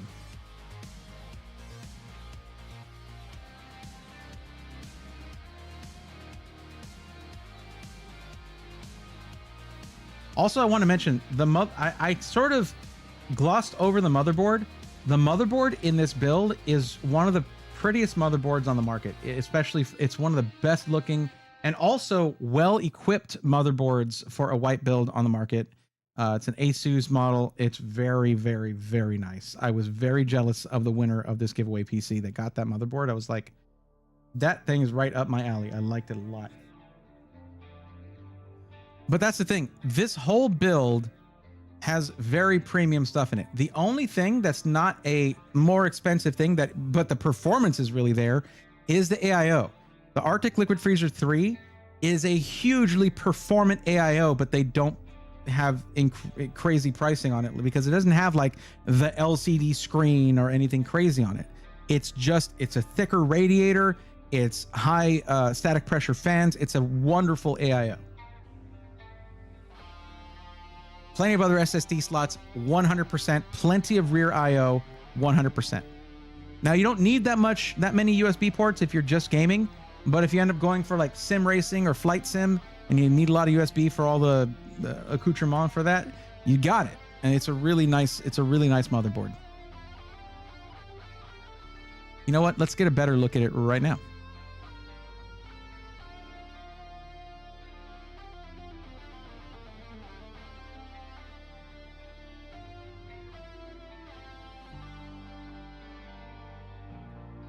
This is it right here. Yeah, it's a hell of a board. It's incredibly nice. Tons of rear IO. Again, I mean, not necessary for what you're doing, but very nice. You're getting 9 USB Type A's, 3 USB Type C's. Okay, including 2 of them being 4 gigabit per second USB 4. I'm not showing the screen. There it is. I'm sorry. That's the motherboard. There it is.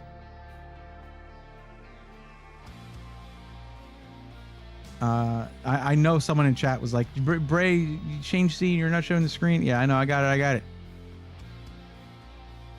As for storage slots, let's see how many we got here. Tech specs, memory, graphics, expansion, storage. 4 M.2 sockets. There you go. 4 M.2 sockets on that. And at a glance, you can also kind of see what other features are there. Dual USB 3.0, USB front panel Type C. Plenty of ARGB ports, ARGB connectors, lots of VRM cooling. This looks awesome when it's turned on. It's just a fantastic looking motherboard. Yeah, the lights are awesome. Links got it. We can't see. Well, I got there eventually. Links. I got there eventually.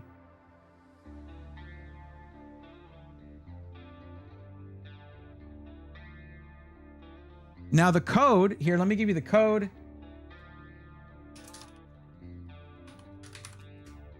How have ASUS boards been? Apparently the only motherboards you need to necessarily worry about in AM5 is if you're on like a 9800X3D and you get an ASUS board, not ASUS, an ASRock board. Not to say that's going to be an issue, but the few that have had any issues with like the CPU having thermal or burnout issues, they were ASRock motherboards. But you know, I don't know the particular models of motherboards that were doing that, and it apparently has been fixed. So that's really it. Asus is fine with these. They haven't had any major issues. We'll be sick even having a black card on that board. Very nice board. Yeah, I'm pretty sure this build is gonna have a black GPU. You know, that you can take that or leave that. I think it's gonna look fine. It's just with the GPU market as it is, getting distribution on white GPUs is like, if you're a system integrator and you get a shipment of white GPUs, you should also play the lottery that day, because your luck is insane.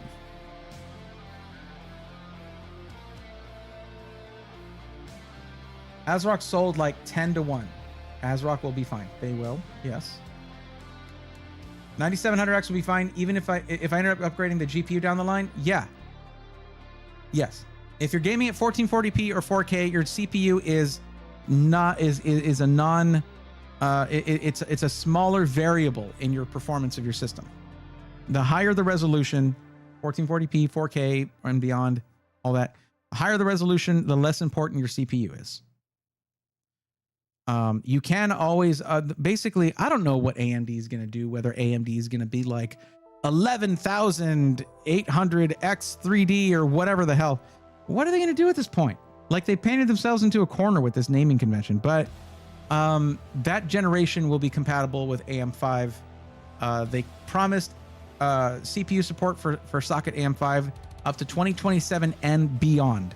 So that beyond, it could mean 2032, considering how that AMD is still releasing CPUs for socket AM4, and that was supposed to end in 2020.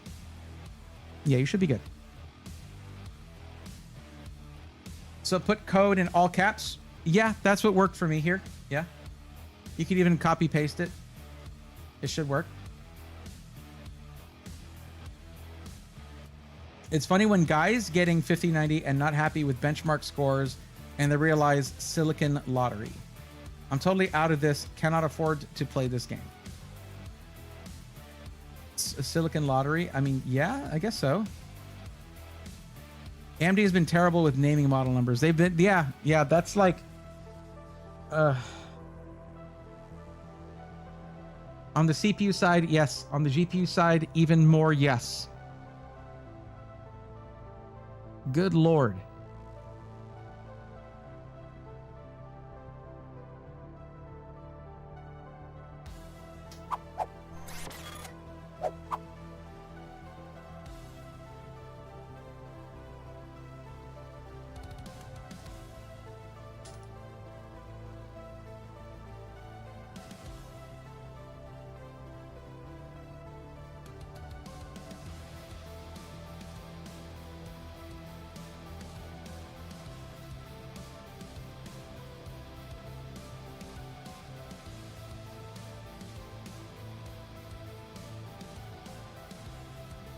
Thank you very much. I've been following you for a while and enjoyed content. James, I'm happy to hear that.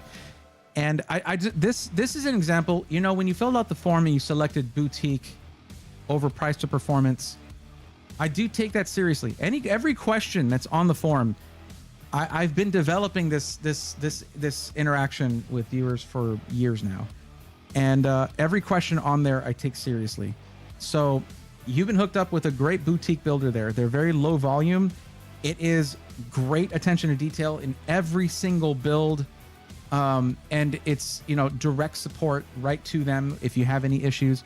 Because let's face it, the reason for boutique builders is not because their PCs will never have issues. They're computers. Computers just have issues. It's because if you ever do, you know you have that direct support, and in many cases right from the person who built it, or someone with direct access to them. You're not trying to go through a whole, let me escalate your call kind of thing when you're trying to get what you paid for. A lot of the cost of buying from a boutique builder is the benefit you get from buying from a lower volume seller, because that lower volume means they can get to have more personalized interaction with every single customer and put more time into, like, crossing, you know, dotting the I's and crossing the T's on every single build. It's not an assembly line thing. You have one person doing your build from start to finish. They're also over at Sick PCs, I believe, setting up for starting to stream all of their builds. So you may be even able to watch your build being done live on Twitch. They're new to it, so it's not going to have a lot of viewers and a lot of hype around it, but you get to be there for it. You can even email them and request that if that's something that they have started doing. Now they've got a strong warranty. They have a solid warranty there. Competitive with your power GPUs and your other boutique builders, your Ironsides, all that.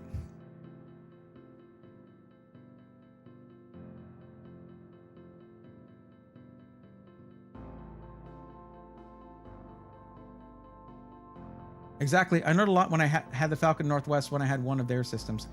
Yeah, it's funny because I talked to Kelt a lot, which is funny because I used to be just a fanboy of Falcon Northwest back in like the late 90s, early aughts, and beyond. I mean, I always liked what they do.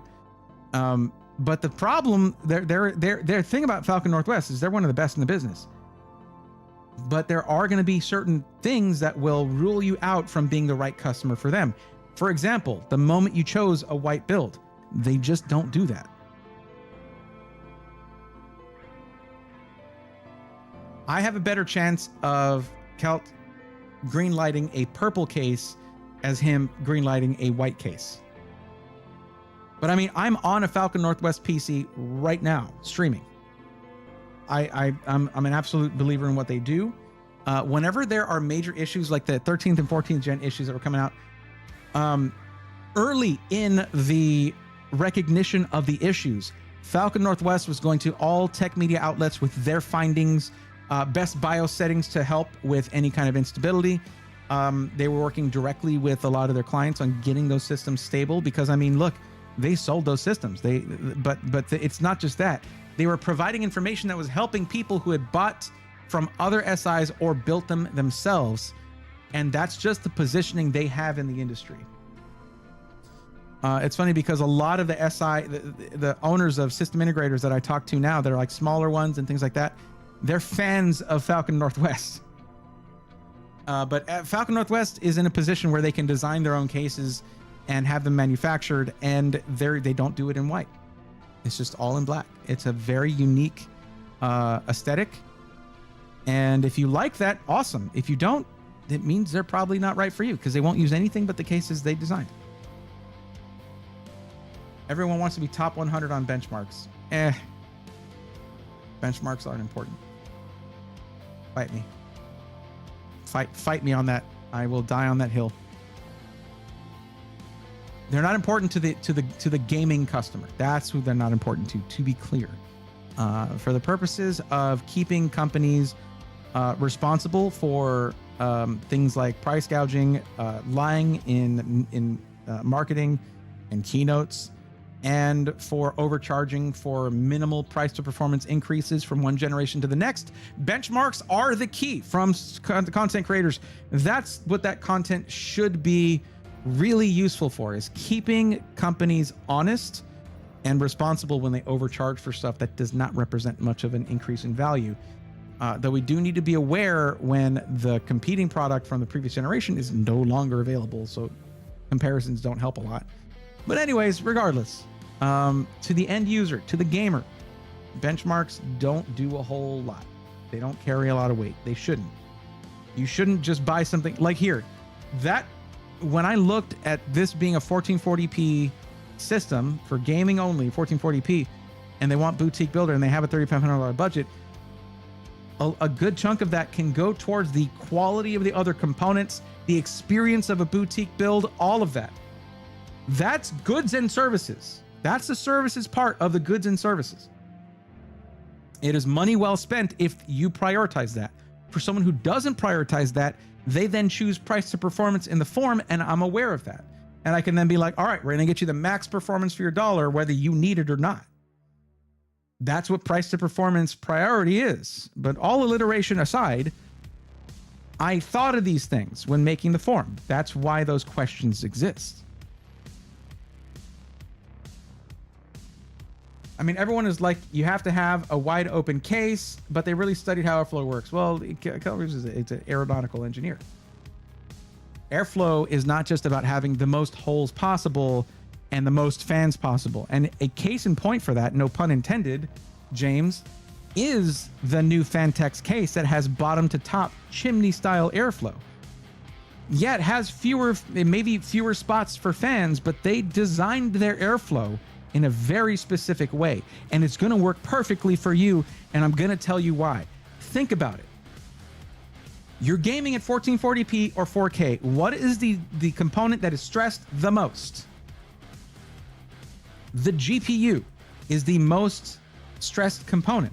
It's going to have 90 to 98, 99% GPU utilization, whereas your CPU, 30%, 35% utilization, meaning temps stay down. 9000 series Ryzen is actually quite good for this, which is one of the reasons I internally was like, let's go from 7700X to 9700X.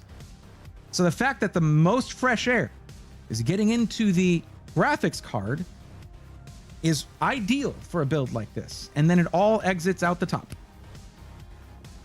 It's going to be perfect for you.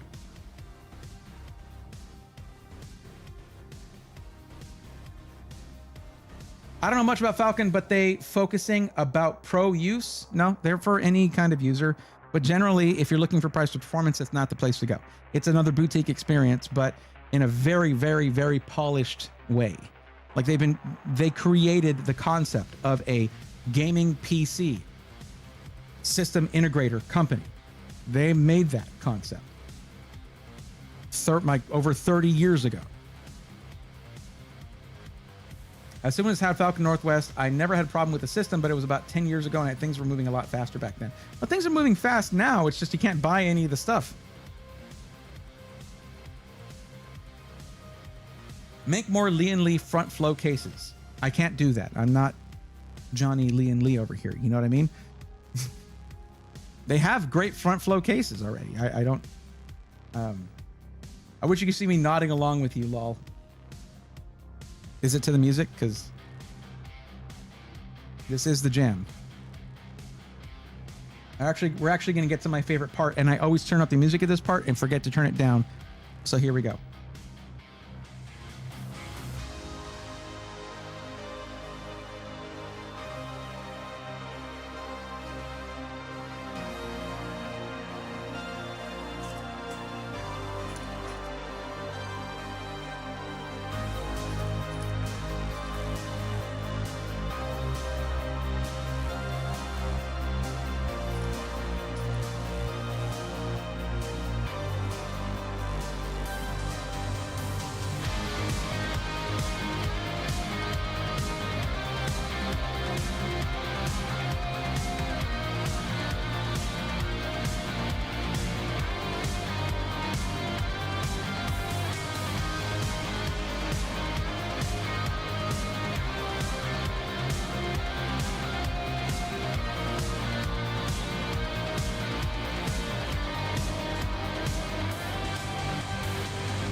Well, that was fun. I did terribly with timing the button presses, but that's okay. I need to make something that just goes to that BPM because like I always jam out at that part and it's always a little rough. I want a Falcon case in EU. Well, they do ship to the EU. Matthew and A. Micro Center having a bundle deal where you get 7900 XT for $599. Currently, great deal for that GPU. Matthew and A. Most Micro Centers do not have that GPU in stock. Some do. Very few of them. Might be slowing down a bit though soon. It seems that we're not getting the gen on gen uplift we were getting back 10 years ago. Well, I mean, you got to remember we're getting to like 3 nanometer process nodes. I mean, of course, Blackwell is 4 nanometer, but I mean, lithography is becoming more and more minuscule, and we're at some point we're going to reach the upper limit of that, which is why technologies like 3D V-Cache for like very CPU intensive gaming, which you're not dealing with, but why things like that, advancements like that are important. But that's why NVIDIA is focused on the AI software aspect of this. And I'm going to tell you this right now. James, I don't care what you've heard about multi-frame gen, because there's been a lot of vitriol around it. Fake frames, fake frames. They're all fake. They're all ones and zeros. You're not looking through binoculars, or you're not getting pictures and video of real life situations. It's all generated by the game engine or AI, but it's generated. It is rendered by something. There is a paradigm shift happening where hardware, yes, there's going to be more leaps in hardware tech and hardware tech to make it better, but it's not leaps and bounds anymore. And if you want that, it's going to be through AI. Now, do I like that? No, I'm a hardware nerd, okay? But I'm aware of that. And I'm not going to be dragged kicking and screaming into the future. I'm going to be skipping happily along like, okay, this is the future, let's go. And also, it doesn't matter what I think about it, because NVIDIA wants this. The biggest company in the world is like, AI is the future. And so everybody's like, all right. Now, yes, I know stocks go up and down. Biggest company in the world shifts around a little bit. It doesn't matter. It's still NVIDIA. When it comes to what we're talking about, NVIDIA is going to be the biggest company in the world for the foreseeable future. Remember ray tracing? Remember DLSS? People hated it when it first came out. It was buggy. It wasn't the best. Yada, yada, yada. No games had ray tracing, blah, blah, blah. Now there's games where you can't get rid of ray tracing. Like, I watch these videos where people are like, it sucks, I don't like it, this and that. I'm like, this is going to age very poorly. Give it a couple years. And no one's going to care about raster.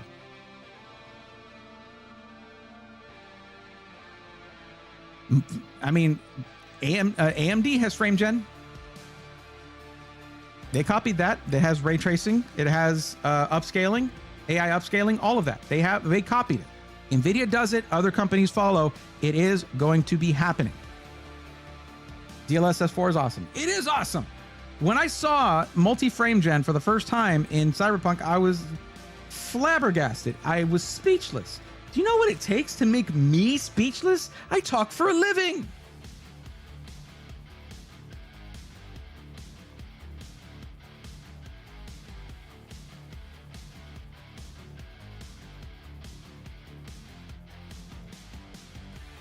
$5090 is not that. $4090 to $5090, not worth it. Well, yeah, I said it in my 5070 video. If you're on 40 series, don't buy 50 series. You don't have to. You're already good. If you, as a professional, require the extra VRAM going from a 4090 to a 5090, well, then yes, it is worth it. And you can't tell them it's not. Worth it is always going to be subjective. But my opinion is that if you have 40 series and you're looking at the same class of 50 series card, you can stick to where you're at. I have a 4070, I want a 5070. Maybe don't buy the 5070, wait for the 6070. Oh, I've got a 4080 Super, I want a 5080. No, you don't. You don't want that. You're not getting a boost in VRAM. You're not getting a huge boost in performance.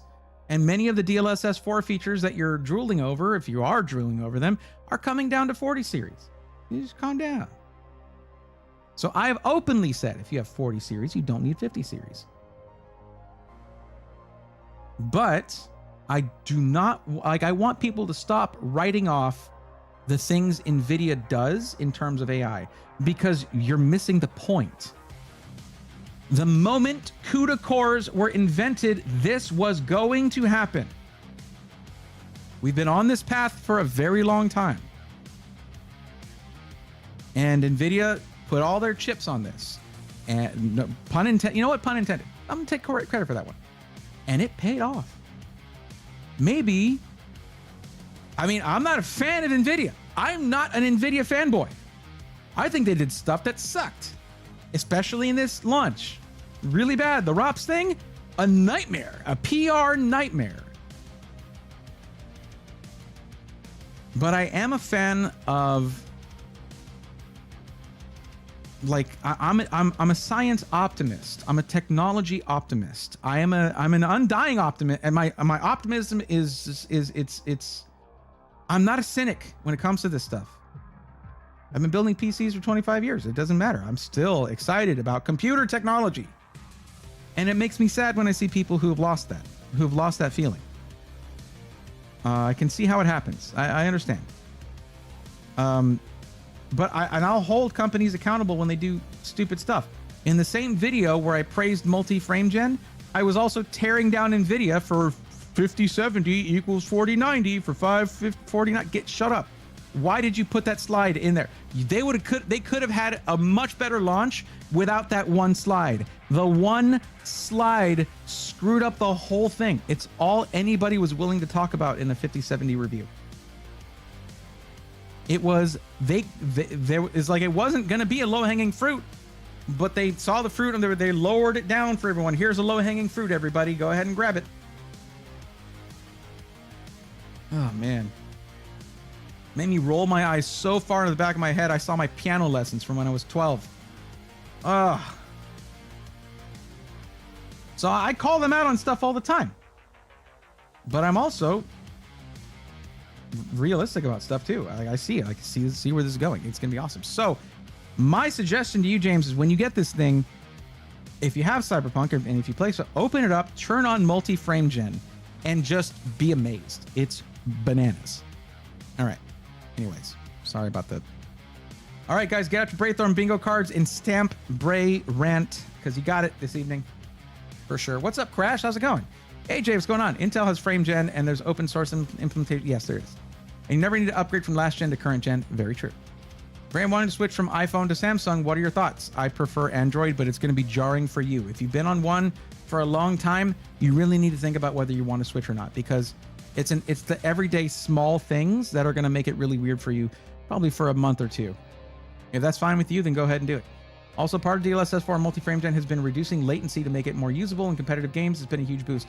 My thing is, if you're in competitive games, turn off multi-frame gen and make sure that you've bought a GPU that is up to the task because if you're competing, then you do want frames that are generated by the game engine. Yes. It's not 100% one way or the other. It is a context thing. And in that context, I feel like you should be using game engine. That's where there is a bit of a difference when it comes to accuracy. When you're on stage or so on a big tournament stage or something like that, it can make a difference. But yeah, NVIDIA Reflex 2.0, I believe it's 2.0, is pretty awesome.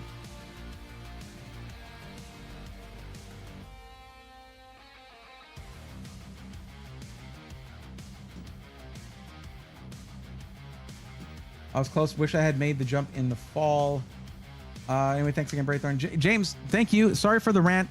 Enjoy that PC. And say hi to the team over at Sick PCs for me. Really cool people over there.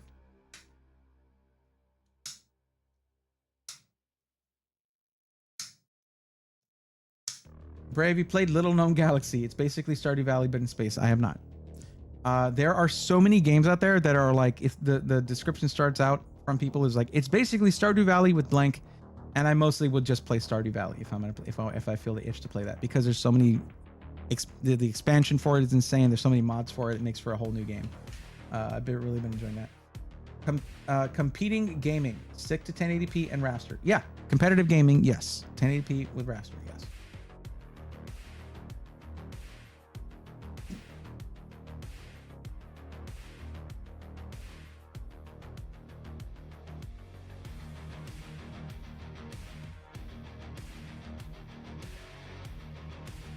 There's an expansion. It is a community made.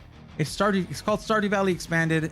It's a community made expansion and it's massive, but it's a mod. It's not official.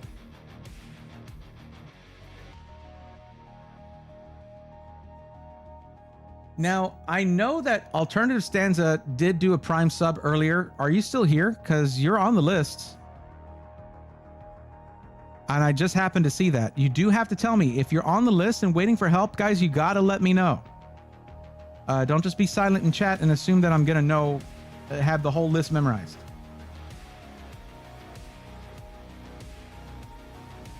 Great rant, should say venting.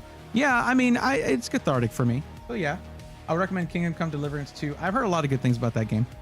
10 May. I saw a video about Minecraft and 1 terabyte of RAM and insane CPU GPU was not enough. Well, if you install enough mods, I guess, and if you have your render distance far enough away, I suppose, but I mean, still.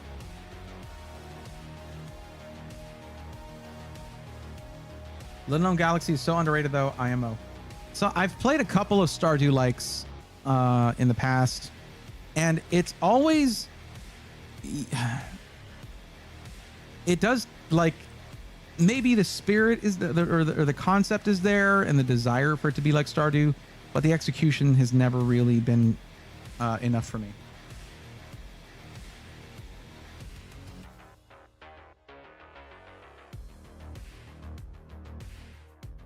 That's Ridge Reaper. What's up? Did I just miss a rant? Indeed, you did. It was one I've done before though about multi-frame gen. So big deal.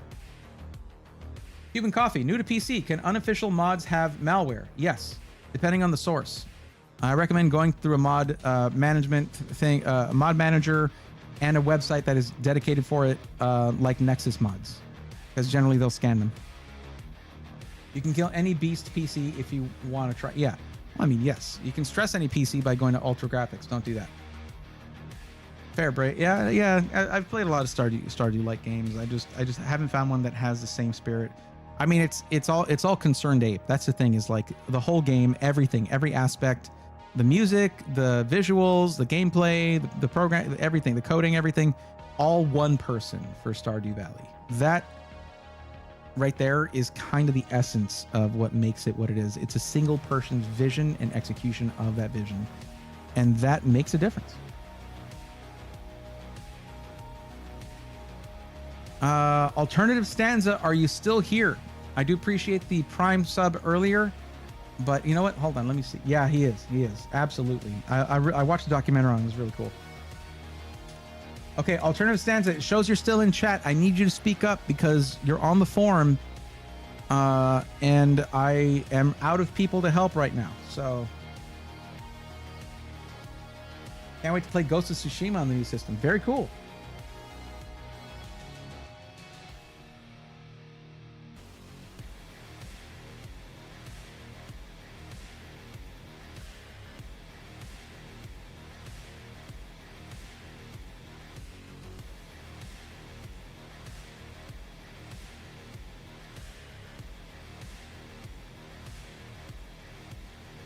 AJ, by the way, I know we worked on 2 people who I did a build for on y'all's website. How's everything good with that? Everything, all the communication established, everything good? Not to put you on the spot or anything. Like if you want to just DM me or something, it's fine. But oh.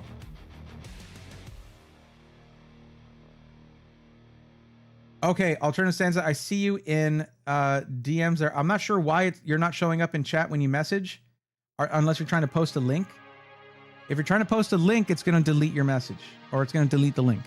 But you should still show up. Try reloading the stream. But I did see your DM. Yeah, one bot, other got a GPU and might go the route of self-build. Oh, interesting. Okay.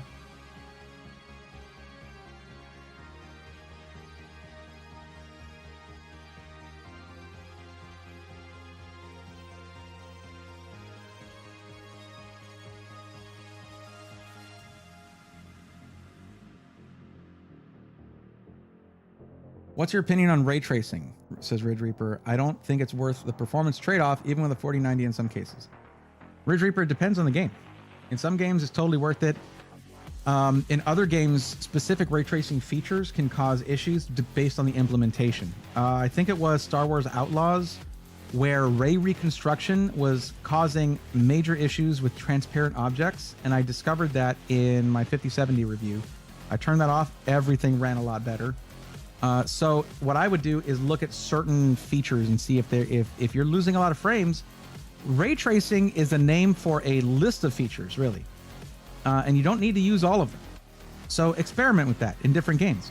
Honestly, there's something really gratifying about getting into the guts of a game with the settings, getting really in the weeds with that, and seeing what you can turn off and turn on to get the balance of visual fidelity and frame rate that you want with, real-time ray tracing, and see what works for you.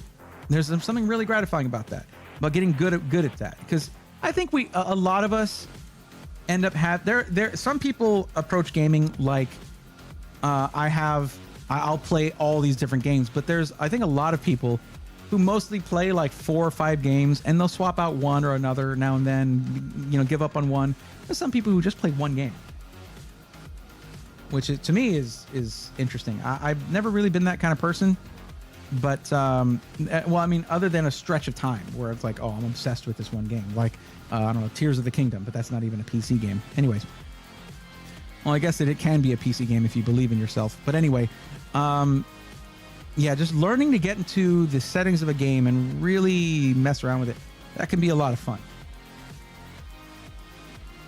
I added 9950X 3D, finally got word on back order fill time, not long supposedly. Very cool. Specific to that part, right? Okay. Man, my phone has been so glitchy lately. iPhone 13. Yeah, I was trying to get my mom's iPhone 14 a new battery, and like nobody has the battery in stock. It sucks. I'm the one game guy, though right now I'm using my PC as a glorified Crunchyroll machine. That's not glorified. That's a great use for a PC, all right?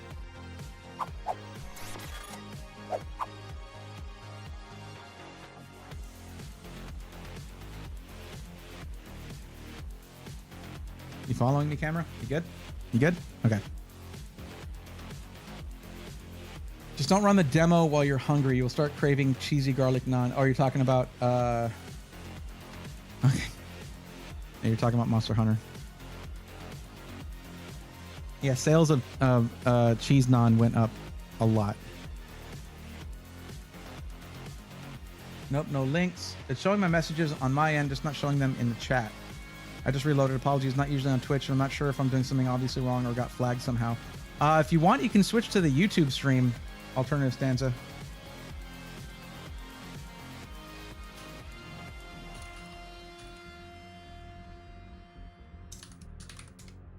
Try chatting over there. I don't have the direct link for the stream. I guess I can grab that for you. But if you click that link that I put in the DM there, it should have the live stream as an option. I play like 4 to 5 games, but I do have like 40 plus on Steam. One sec, on my way. Okay, thank you. In this case, I'll forgive that if the name doesn't match.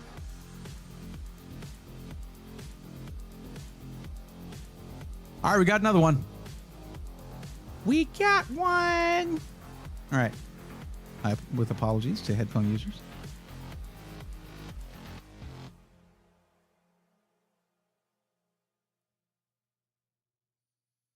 I'm proud my Steam backlog is completely over, all thanks to the lockdowns. Wow.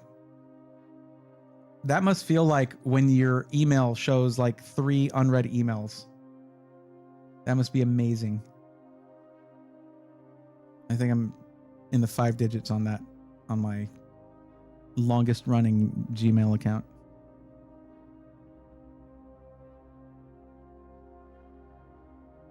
But Ridge Reaper, I hope my answer to your question was adequate. Well, I clear, then add games to the backlog.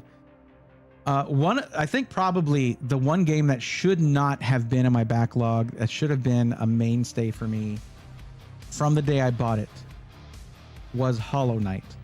I bought that one during the Steam summer sale, I think in 2023, and never played it until like 2 months ago, and I fell in love immediately. It's now one of my top 10.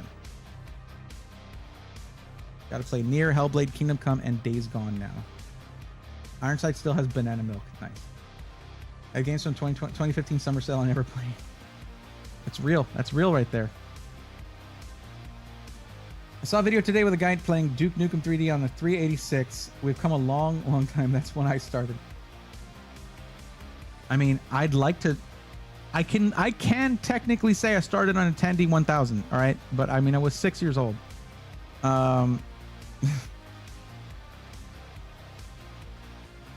and that wasn't my computer, but I thought I mean, I figured it. I thought it was. I probably used it more than my dad did.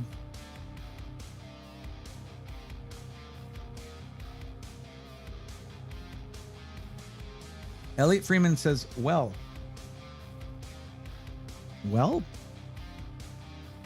indeed. Fun fact, I do a lot of 5M, and I've never played GTA 5 or GTA Online. Fun fact, right back at you, I started as a GTA Online streamer. Not 5M, just GTA Online with buddies, and doing stuff like the Diamond Heist, the casino heist, and things like that. I am still trying to get into 5M. It's just not easy for me. I don't know. It's just weird. I don't have the time for it, but I really want to do GTA RP. I really do.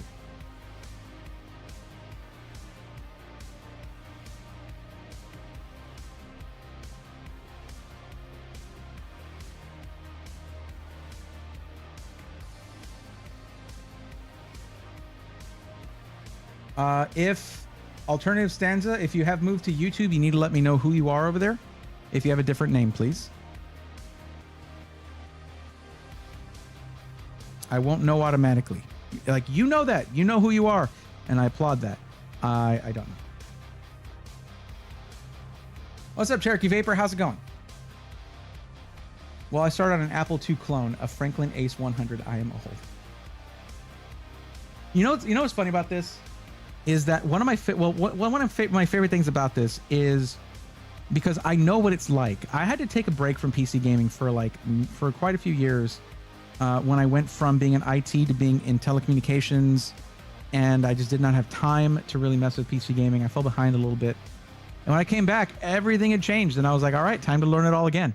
And that's what it's like. Like, it changes so fast. The technology changes really fast. Like, I missed 910 series NVIDIA, one of the best times for NVIDIA. I missed that.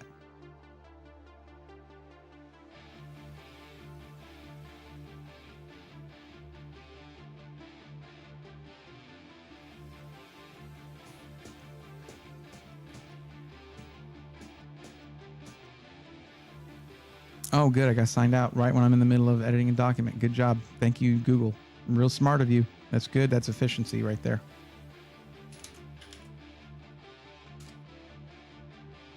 Cool. Back in it. We're back. We're back, baby.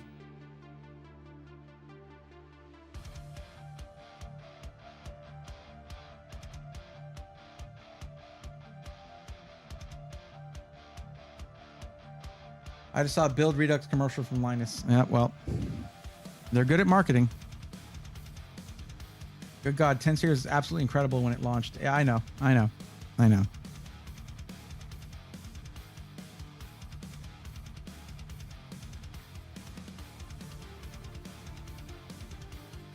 Usually when it comes to talking about older stuff, one of my favorite things to bring up, because this was such a hot topic back then, was PCI versus AGP. I was on the wrong side of history on that one. I went AGP. But I mean, I was pretty young, so I got what I could. VNTG Rewind says Alternative Stanza here. All right, cool. I don't normally allow whoever I'm chatting with to have a different name, but it's okay because you were having problems in Twitch and you said you were here. So, all right, let's do this. Alternative Stanza. One thing I want you to make sure you just went over to the YouTube stream. So there you go. But just make sure you're caught up so that there's going to be like a 15 to 20 second delay on YouTube because of the higher bit rate, 25,000. Anyways, whatever. So I am sending this chat right now. Okay, that's how much of a delay there is. It's gonna, like, if it takes you a while to get to hear me say that, it's gonna be very confusing for 15 seconds. But there you go. I remember reading a PC Game article when the 980 Ti launched about 4K gaming. It was consistently at 60 FPS. Then they dropped the 1070 980 Ti, and 4K gaming was under $400 US. Yep, I missed that. I missed that whole thing. Yeah, and then the 1080 Ti being just an insane value. Yeah, I mean value, but relative to now. Okay, alternative stanza, if you will. What is your actual maximum budget? Just a solid number, not a range. What's the maximum money dollars that you would spend on your PC before taxes and shipping, monitor, keyboard, mouse, without that stuff? Just the PC price before taxes and shipping.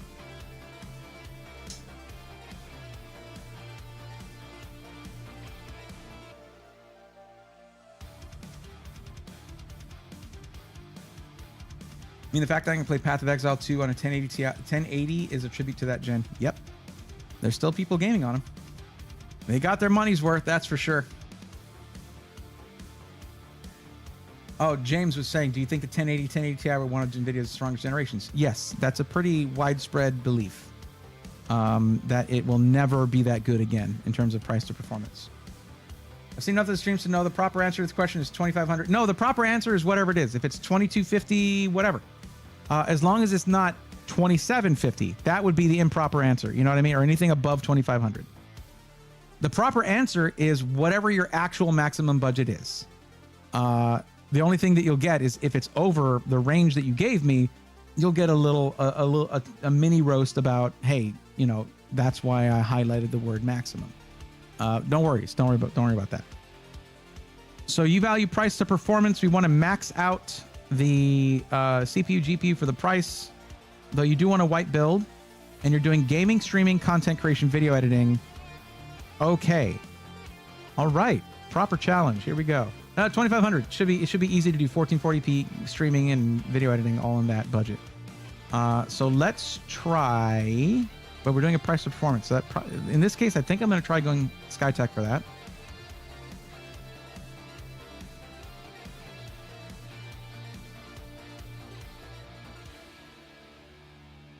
And we're going to do the custom PC builder. I want to see what GPUs they have in stock here. Let's find out. Fun fact, the way the series System Integrators Weekly started was me realizing that in configurators, you could look at the GPUs available there and whether there were anything like lead times on them to figure out what SIs had in inventory for GPUs. So I would just be like, GPU availability. There you go. Here's a whole video about what these guys have, these guys have, these guys have. That's how SI Weekly started. And then I started actually scrutinizing system integrators. All right, we're going to do a white build.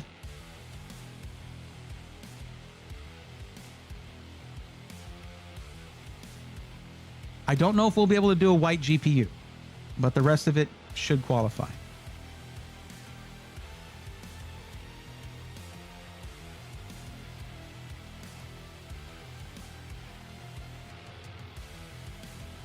Oh, there's a white 5070 Ti. There you go.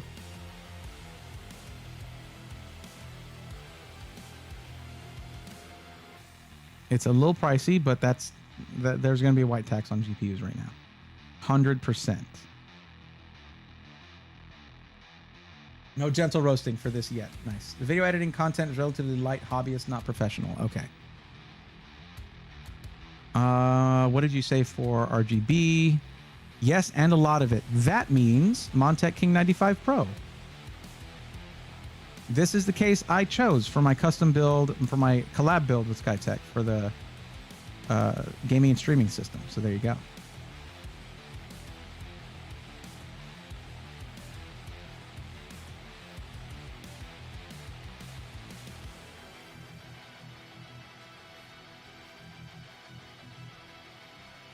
I might go 9700X.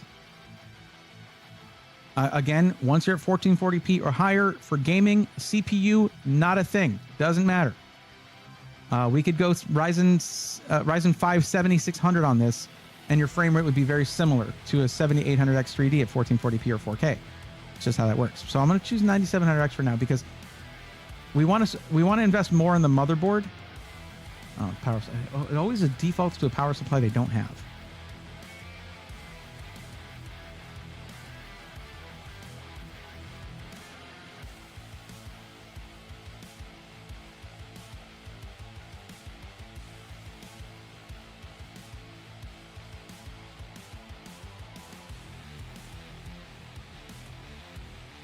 Nice. Okay.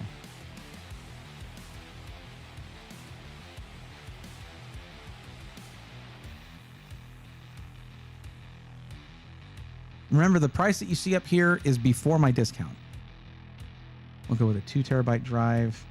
I still need to do the RAM and the motherboard.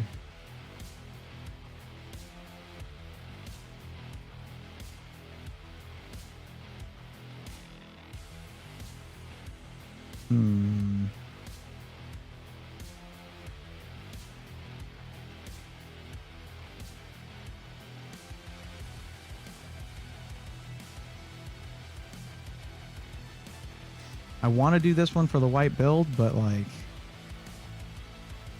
$100 more.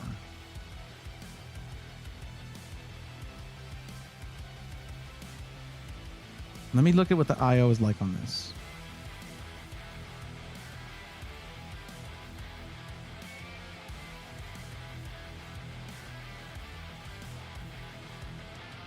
Okay, we have 8 USB Type A ports and 2 Type C.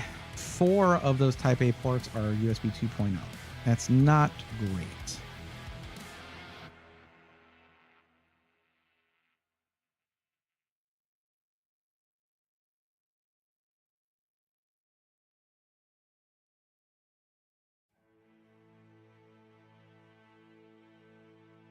We were just looking at this one earlier. This is much better. The IO on this is much freaking better. I love this motherboard for white builds. It's very good. Yeah, if you're going to be streaming, this is going to be important to have better IO like this. Nothing worse than when you're trying to set up your stream, or like you get your 4th USB device just for streaming. Like, okay, I got my 2 stream decks. Now I'm going to get the pedals. I got my audio interface. I got my webcam or whatever you got, my external capture card. And you're like trying to figure out what you want to unplug from your motherboard to connect this thing directly. A lot of streaming devices don't like to be on USB hubs. So if you can avoid that at all, you should. But we're well over budget here. My discount will help though. What else do we need to look at? The RAM.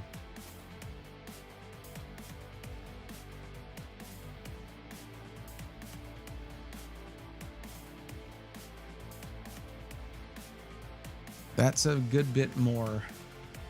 So for video editing, what matters with your RAM is capacity. I know you said video editing is not a massive like priority, but let me go through chats and see if there's something I missed. Apologies, had to wrestle with YouTube now. Let's see. The video editing content is relatively light, hobbyist, not professional. Okay. So you can do that on 32 gigs, but as you start to ramp that up, because hey, I hope you do ramp that up at some point. I hope you're like, I love video editing. This is the thing I want to do now. You'll have to upgrade your RAM. And you can't do with DDR5. The best practice is to have just 2 sticks of RAM. If you want to get your Expo overclock speeds, which can make a big difference in things like photo editing, which you'll be doing for thumbnails and such. But it's $190 to go to the 64 gigs of DDR5 6000 CL30 Kingston Fury memory. It's really nice kit. Like, it's a really nice kit.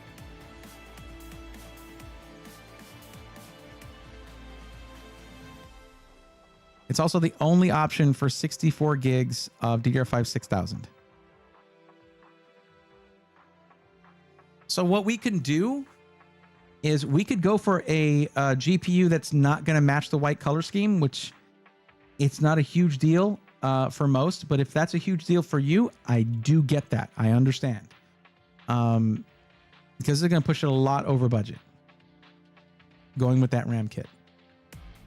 But going with a 5070 Ti that is not in white, let's see here. What would that do to the price? Where is it? Where is our motherboard? It's a really good kit too. It is, yes. My 1070 is currently my wife's PC being bottlenecked by my 4770K. I kind of miss my 4790K. That thing was a beast for years. It did everything I needed it to. Yeah, we can basically pay. No, it's 5070.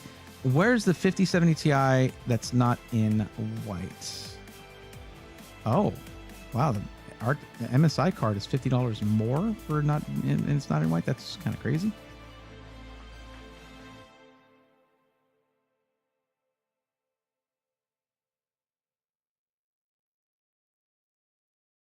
Okay, you're not actually spending extra to get the GPU in white. That's interesting. That's good.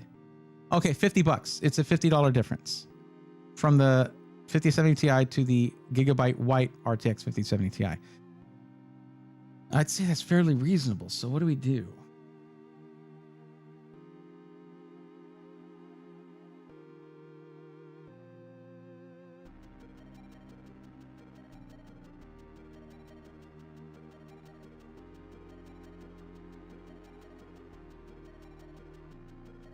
I guess you don't have to have 64 gigs of RAM. RAM is one of the easiest things to upgrade, though, to be clear.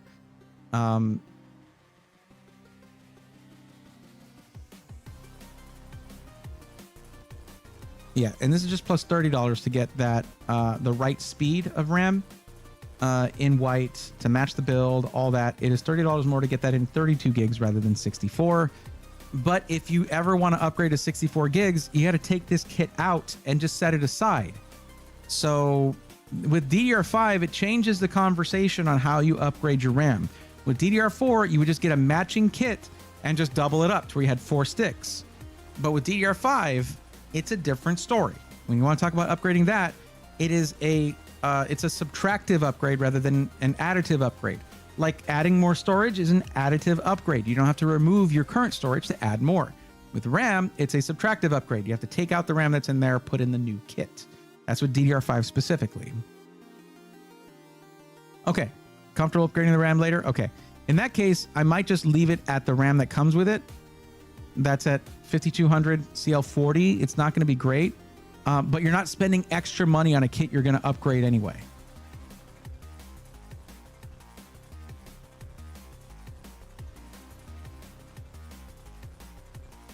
If you want to, though, when I send you this build, you can easily go in and put it on the 32 gig kit for $30 more.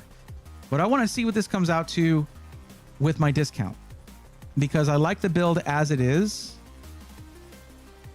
But it's going to be up to you whether you're okay with whatever it comes out to. Let's see. Let me save the build first. Copy that. And let's see. We'll add it to cart. There's probably an older build in there too. I got to get rid of. It's probably still in my cart. I bet at Skytech they just love my cart because it's always got stuff sitting in there for no reason.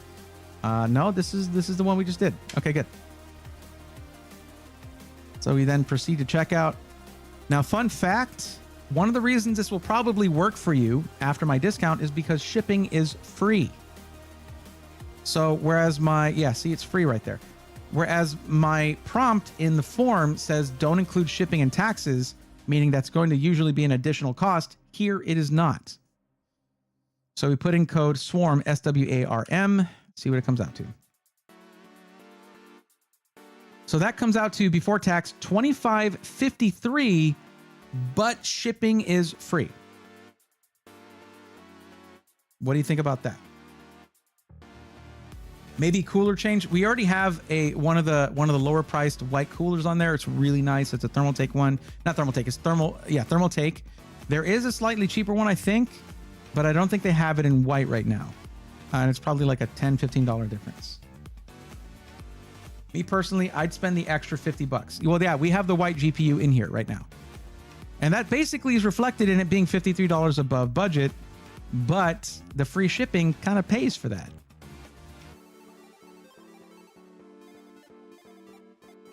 Another fun fact here about Skytech is that if you don't mind a little bit longer of a wait to get your actual PC, you can click right here and watch your custom PC being built live on Twitch.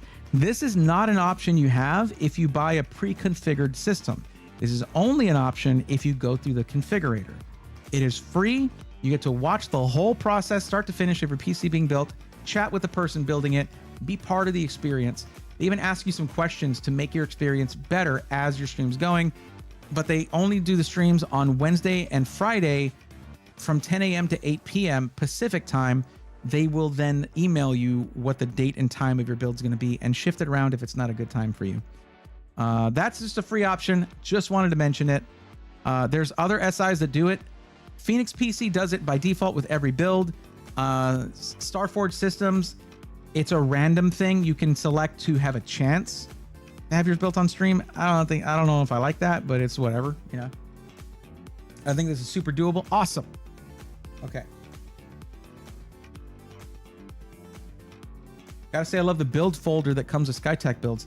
Yeah, Skytech is it's their experience. The buying experience is fine, refined. The unboxing experience is nice. Yeah.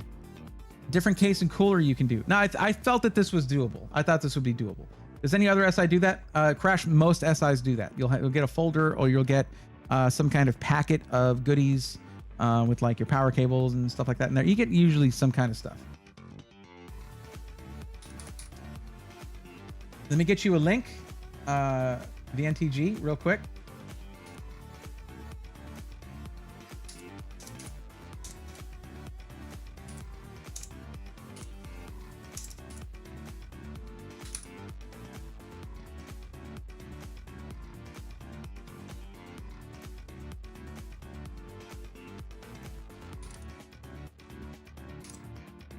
Rodney Ruffin, if you want to see those specs, you can just click that link too, and you can check it out. Now that code right there saves you $78.99. $78.99 off the build. It saves you that money and supports what I do.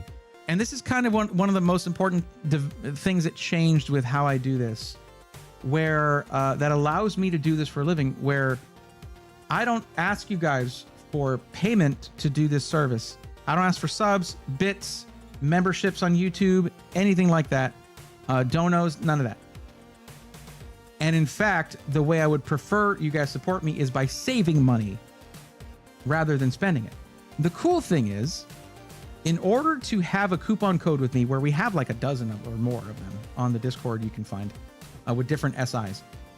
If you want to keep your code with me, you can't start having a multitude of customer service issues. I have removed certain codes from certain companies when they let their customer service slip, and I'm like, I'm not going to talk about you guys anymore to encourage. Other than if it continues, I will talk about y'all in a very different way. Which there are going to be some things like that coming up pretty soon.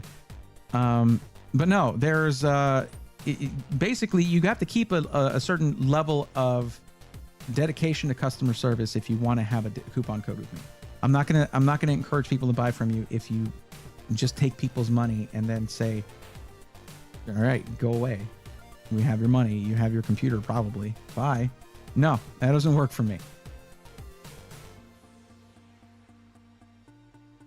So it works in many ways. It's something that with the companies that there's a lot of companies that I have a code with, and there's a reason for that.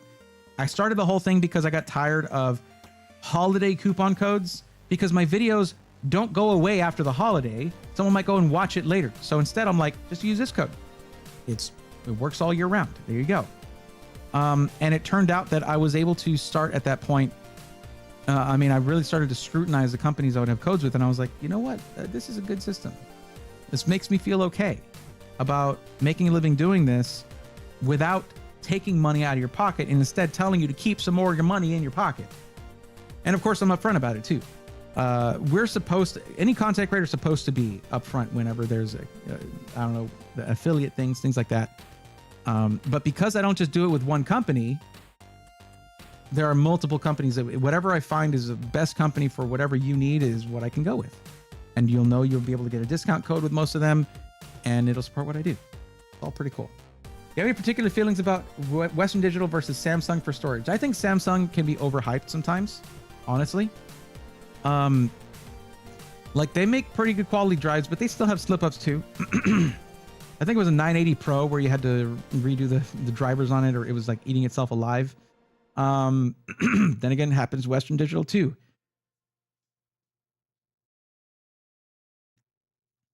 But the performance is pretty similar. Western Digital is pretty solid on this front. The performance numbers are very similar between the adjacent Samsung drives, but the adjacent Samsung drives are a little more expensive. Yet they don't have as good longevity as cheaper drives in some cases, which is wild to me. I think either of them is a good option. What's up, Buckin? How's it going? Very cool looking system. It is, and I built a system like this with Skytech. It was really cool. Well, they weren't with me. I did it here, but it was in conjunction with them. Much appreciated, especially the patience with the chat weirdness. No problem. Yeah, absolutely. Yeah, 980 Pro. So many dead drives before they said anything. Yep. Isn't it funny how that happens?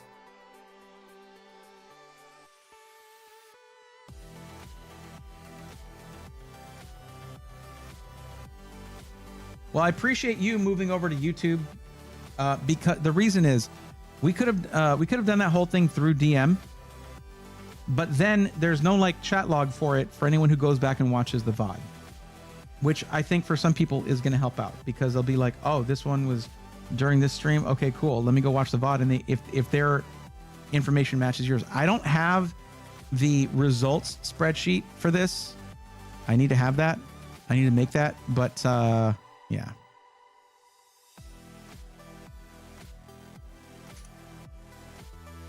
There we go.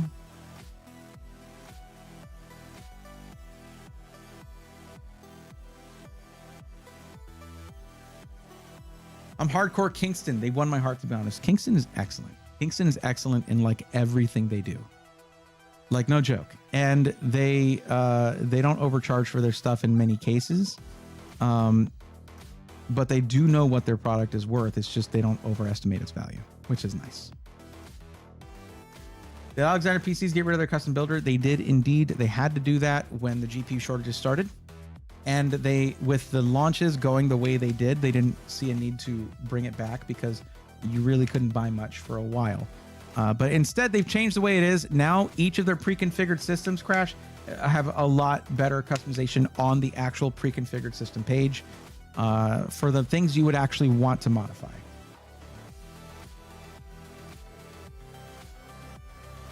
Absolutely. Glad to be part of the record. Well, glad to have you as part of the record. VNTG Rewind, or should I say Alternative Stanza. Thank you very much for your patience as well. These can take a while. I know that. I know these can take a while. I don't like to rush anybody. I don't like to rush through any builds. Sometimes it is the right answer just to go for a pre-configured system or like a ready system from one SI or another. But many times, more than that, it's going to be a custom system or something where we take our time. You guys get to watch my methodology. You get to hear my logic as I go through these things. And the funny thing is I tend to explain what I'm doing like as a matter of course. Like I just do that.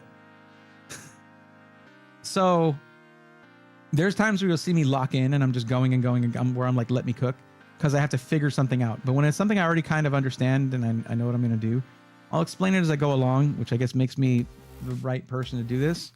So you get to hear my logic on a lot of this stuff.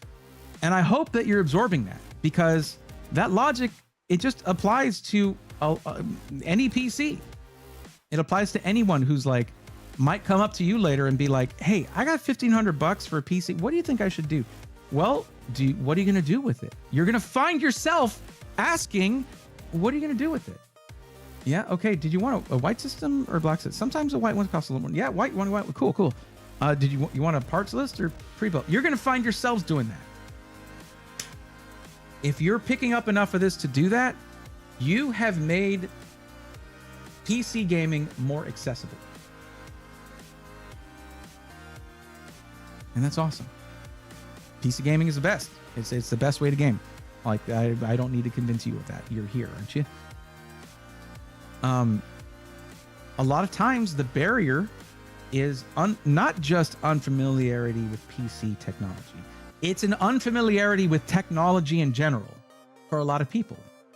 You know, we get used to touch screens, we get used to consoles that by design are accessible, that make things easy. And that's great, that's good.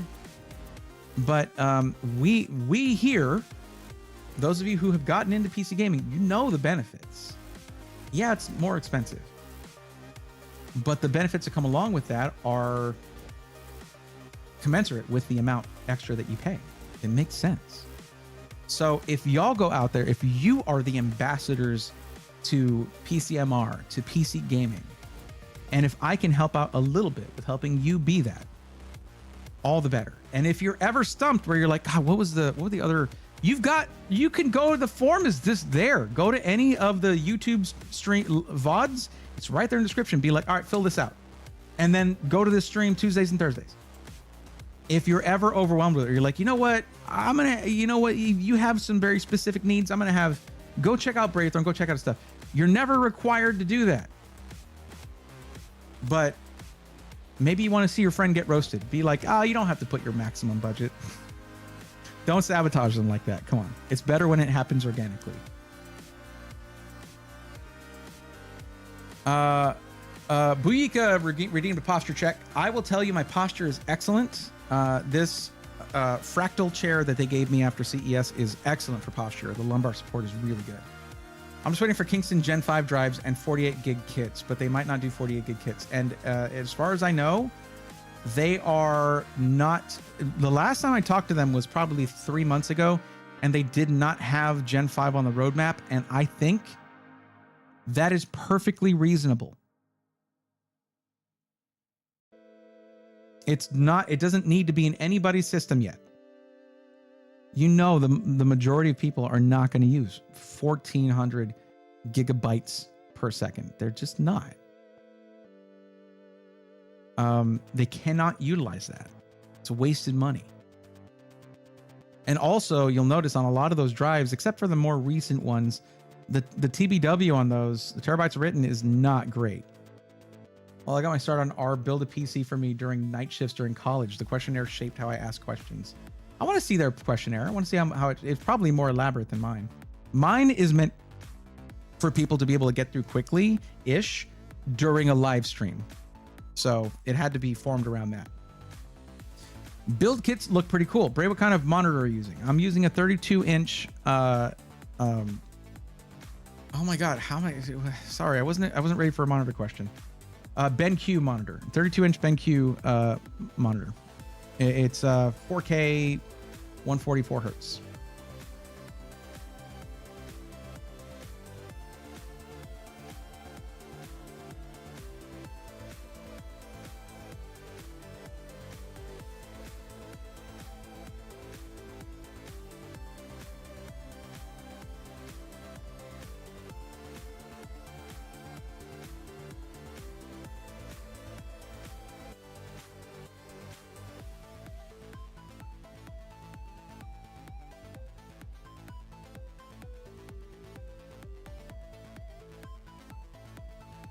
Why do I have FreeSync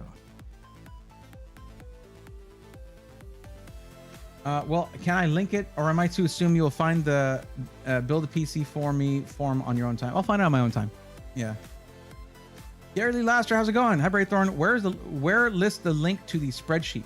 I don't have a current spreadsheet of finalized results right now, Gary. Unfortunately, this is a new form that I did for 2025.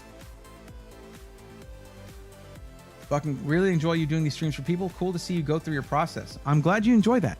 It's funny because whenever I raid somebody, because as many of y'all know, one of my favorite things to do about streaming is taking members of my community and showing them other streamers that I like by doing a Twitch raid. It's for Twitch viewers. There's not really a good analog for that on YouTube streaming. Thanks, YouTube. Still behind the game, but they have something like it, but I've never done it. It's just not as seamless or whatever. But one of my favorite things to do is take my Twitch audience and raid another Twitch streamer at the end of the stream. Well, a lot of times, like, I'll know them, but they forget what I do, and they'll be like, what were you doing in your stream? And it's like, well, people tell me they want a PC, I get their budget, and what they're going to do with it, and I make a recommendation. And it just sounds boring, but it's not boring. To me, it's fun. I feel like it's hype. And for those of you who've already had your PC for like months or a couple years, there's some of y'all that would hang out here, even though you got your recommendation from me 2.5, 3 years ago. You get it. There's a level of hype to this where someone's like, I don't know what I want. And then 20 minutes later, they're like, that's it. That's the perfect one. And that right there is just like, I mean, you're wading through a landscape that is very difficult to navigate. And I just, sometimes you want to throw someone a raft or a lifesaver or whatever, and just pull them out of that and be like, right here, check it out. There's the lighthouse. It's all right over there. That's your PC. And actually, if it has enough RGB, it can act as a lighthouse. So that's cool.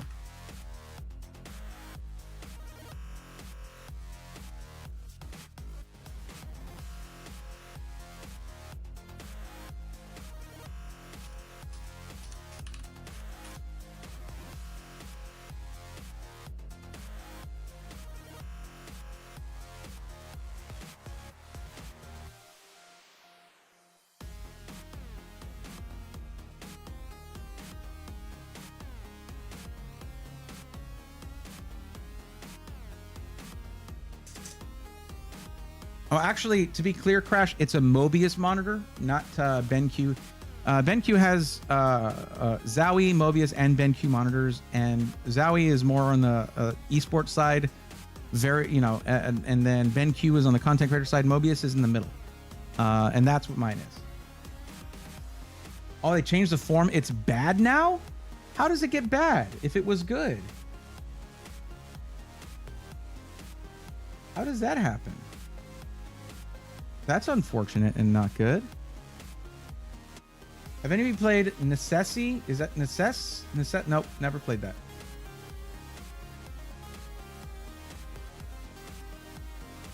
It's shorter. It has a few questions removed. That's... oh, well. They can't all be bangers, I guess. You want to hear something funny, AJ? The reason I haven't worked with Jawa... They reached out to me like 2 years ago. And it was someone who was like, I think she was the head of Jawa at the time. And wanted to work with me on something and do like a couple dedicated streams where I was helping people find Jawa PCs. I was like, hell yeah, let's do that. And that was where I first wanted to do a Google form. And she was like, yeah, can you do one? We'll use it on our site and stuff. And I was like, yeah. And I spent like a couple of hours doing that, putting that together. And then she ghosted me. Never talked to me again. I was like, I just got scammed out of my time. What the hell? So since then, I have no bad blood with her. I don't think she even works with them anymore. But since then, I've never worked with Jawa. I feel like I'm going to forget again, but and it's a very rare occurrence when Zach's Tech Turf comes into the stream. I think next time he comes in, because he's a partial owner of Jawa, I'm going to be like, hey, by the way, I got a little story for you. Can I still send an invoice for my time? I wasn't going to charge for it, but once they ghosted me after that, I was like, I should have charged for that. There's certain times where I tell myself I should have charged for something, and I just don't. I'm really bad about asking for money, guys. I'm really bad about it. Y'all know that already. I'm so psyched. Upgrading from a long-suffering 1060 and i5 7500 VNTG Rewind. That's going to be a massive upgrade for you. Good Lord. That's exciting. The deed is done. The trigger's pulled and my bank account weeps. Ah, that's awesome. Congratulations, VNTG Rewind. Sorry, I just saw that.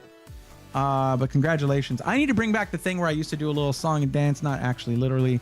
But I had a macro I would do whenever someone would say that they bought the PC that I helped them with. That needs to come back like ASAP because that was fun. But congratulations.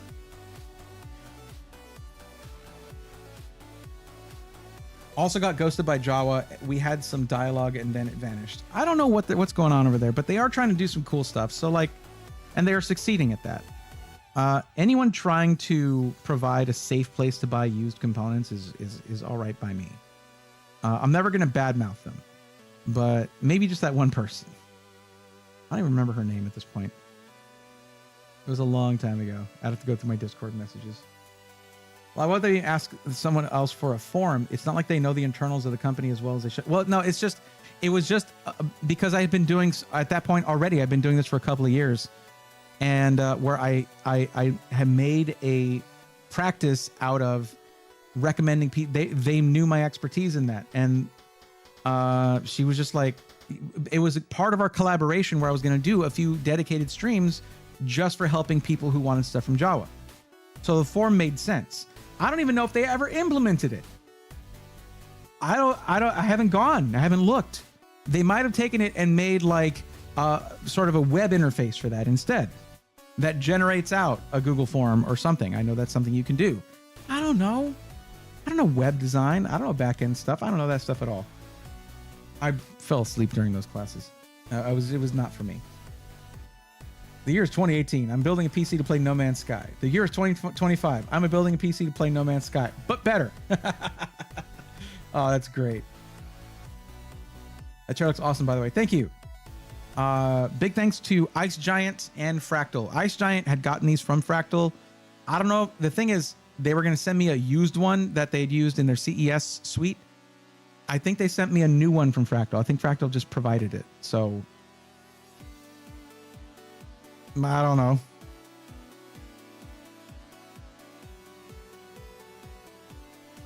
I was just about to purchase and the case is out of stock. Rodney Ruffin, which one are you talking about? Are you talking about the same one that I... Okay. Okay, VNTG Rewind, you got the last... It sounds like you got the last white King 95 Pro. That's crazy. I need to start doing content so I can get free chairs. No. Like, so many chair companies reach out to me, and I'm pretty sure Ari will murder me if I get more chairs. Look, my kiddo is using a steel case gesture now, all right? Like, that's crazy.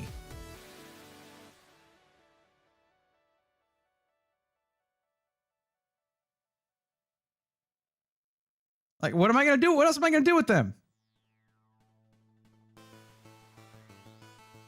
It can be too much at some point.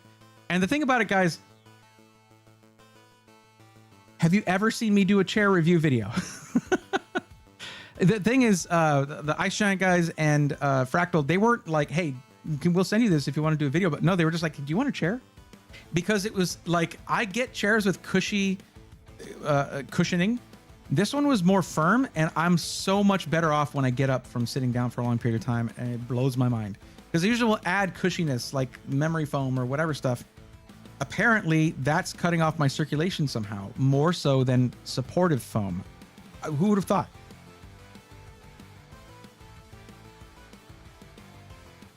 But Rodney Ruffin, one thing I want to mention to you is if you're purchasing the system from Skytech, one thing you might have missed is that I told VNTG Rewind to use my code. It took like $75 plus off the purchase. It's code SWARM.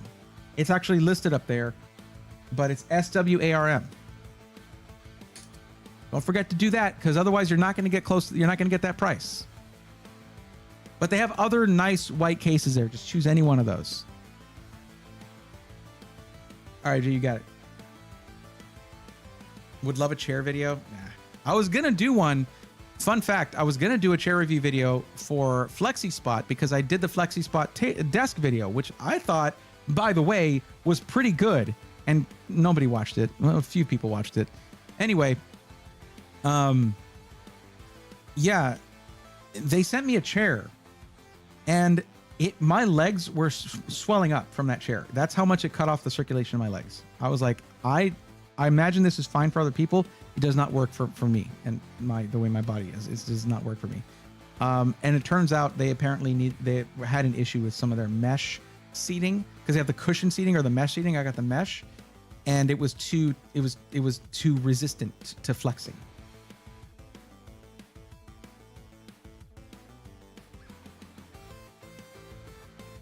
I definitely threw the extra few bucks for the RAM. Okay, all right, good.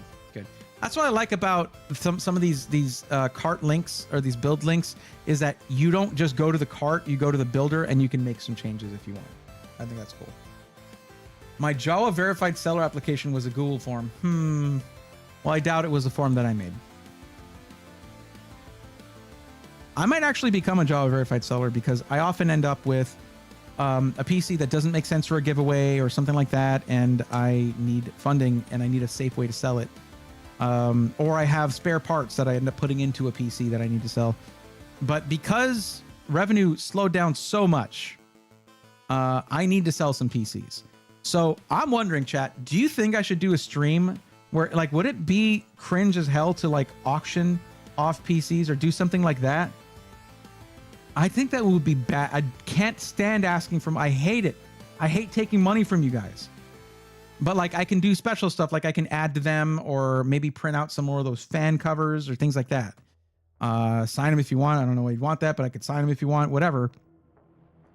But I have a few PCs that I could sell. Should I do that? It just sounds super cringe.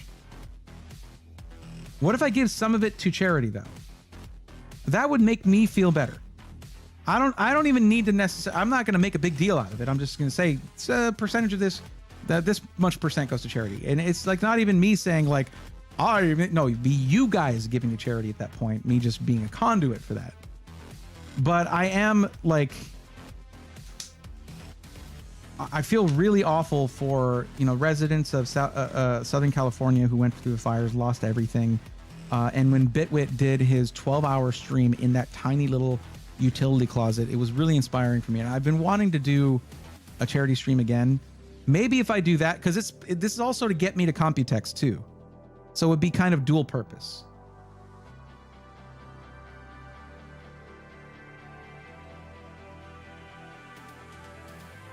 Danny does a $1 Java sale sometimes. $1, oh, like to give away a PC, basically. Yeah. Elsabaz, that'd be pretty neat. Crash would watch it.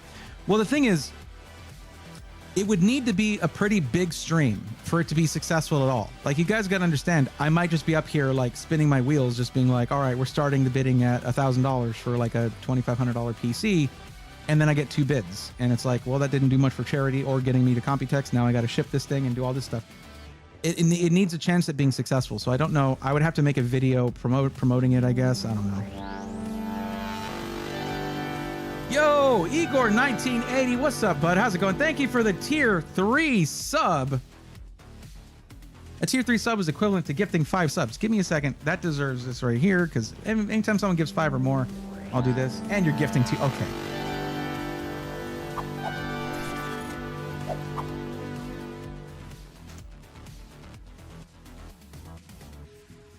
I was on the right screen.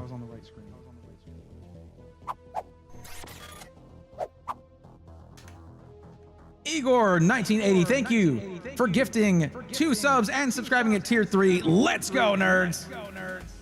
That's a tier 1 sub for Celidus and Eternation and 16 months of tier 3 subscription. I can't say welcome to the swarm. Welcome to the swarm to the 2 gifted subs. Thank you, Igor. I hope you're doing well. Oh, I'm still echoey. My bad. Oh!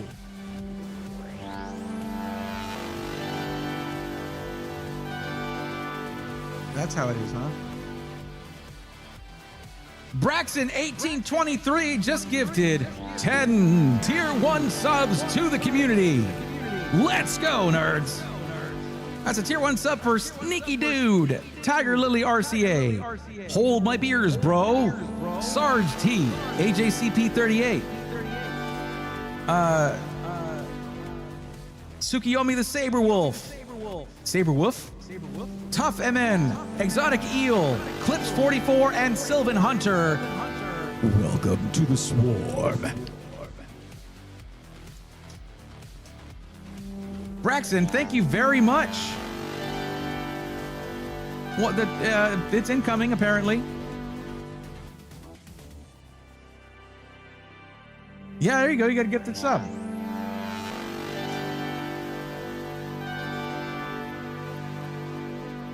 I also got guys. I also don't know the way that I guess Tiltify would be the way to do the donation part. But like, how do I do it to where like half of it goes to charity, half of it goes to the funds for Compute? I don't know. I don't know the logistics or something like that. I would need help. I would need a lot of help with that. Do like Roby and post the computers on your Discord first. That's true.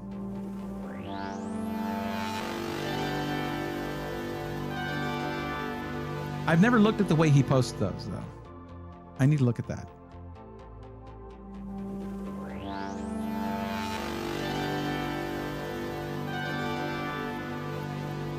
See, this is showing on this screen. Hold on. It shows up here at the top of this screen, but it doesn't show on the other one. And I have the same freaking overlay there. It's really annoying.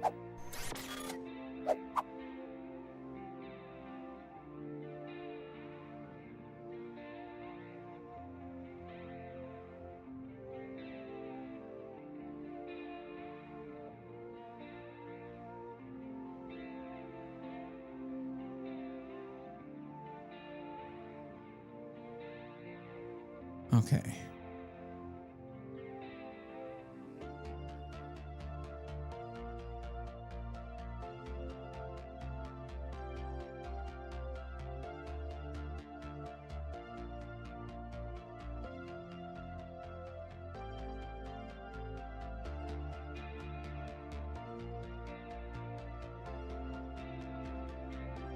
All right. I know what's going to happen when I do this. I know it's going to happen, and I get it. I can talk all day long about how one of my favorite things to do is raid other streamers, and there's still some of y'all that don't like that, aren't comfortable with going on raids. I get it. I get it. If that's where you stand on it, I ask that just hang out so that the impact of the raid is higher. They get more hyped up, and you can maybe say hi or whatever, or you can leave. It's okay. But I do ask that my viewers on YouTube, if you have a Twitch account or whatever, just click the link in the description, come on over to the Twitch stream, go with me on the raid. That usually can balance things out. But I'm trying to figure out right now who we should raid.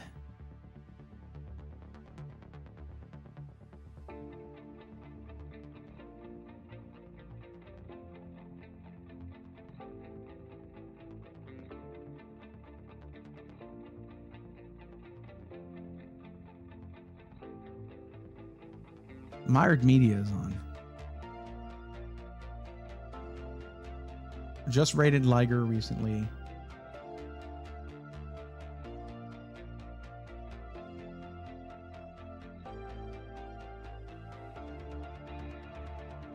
Not streaming right now. Crash. They have to be streaming right now.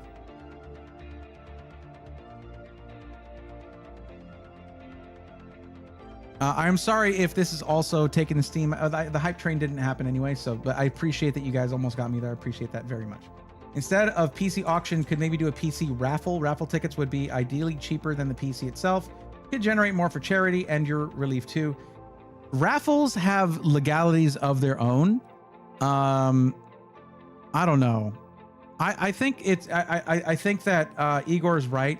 I should I should get these PCs all polished up and ready to be shipped out, and then post them on the Discord.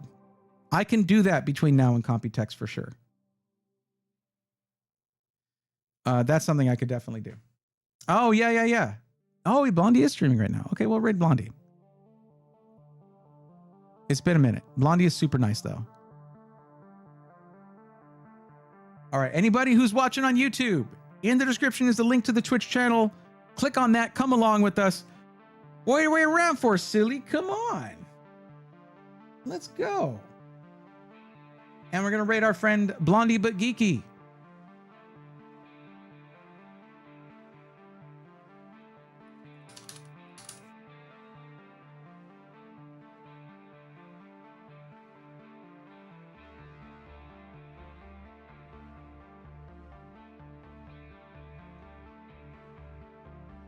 But other than that, we're going to be back on Thursday, and you already know what to expect. More awesomeness, helping out people to navigate the pre-built or DIY landscape to figure out how the heck to get a GPU, get a system, all that.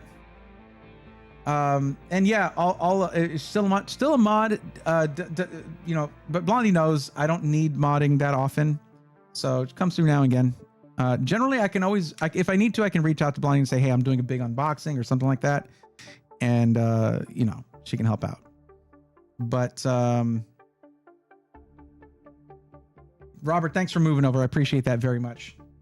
Thank you for Stream Brain helping others with the PC builds. Also, Baz, no problem. Thank you for hanging out. But yeah, let's go ahead and get this started. Thank you guys so much for hanging out with me. I appreciate it greatly, and I'll see y'all on Thursday for more nerdy goodness. Until then, take care.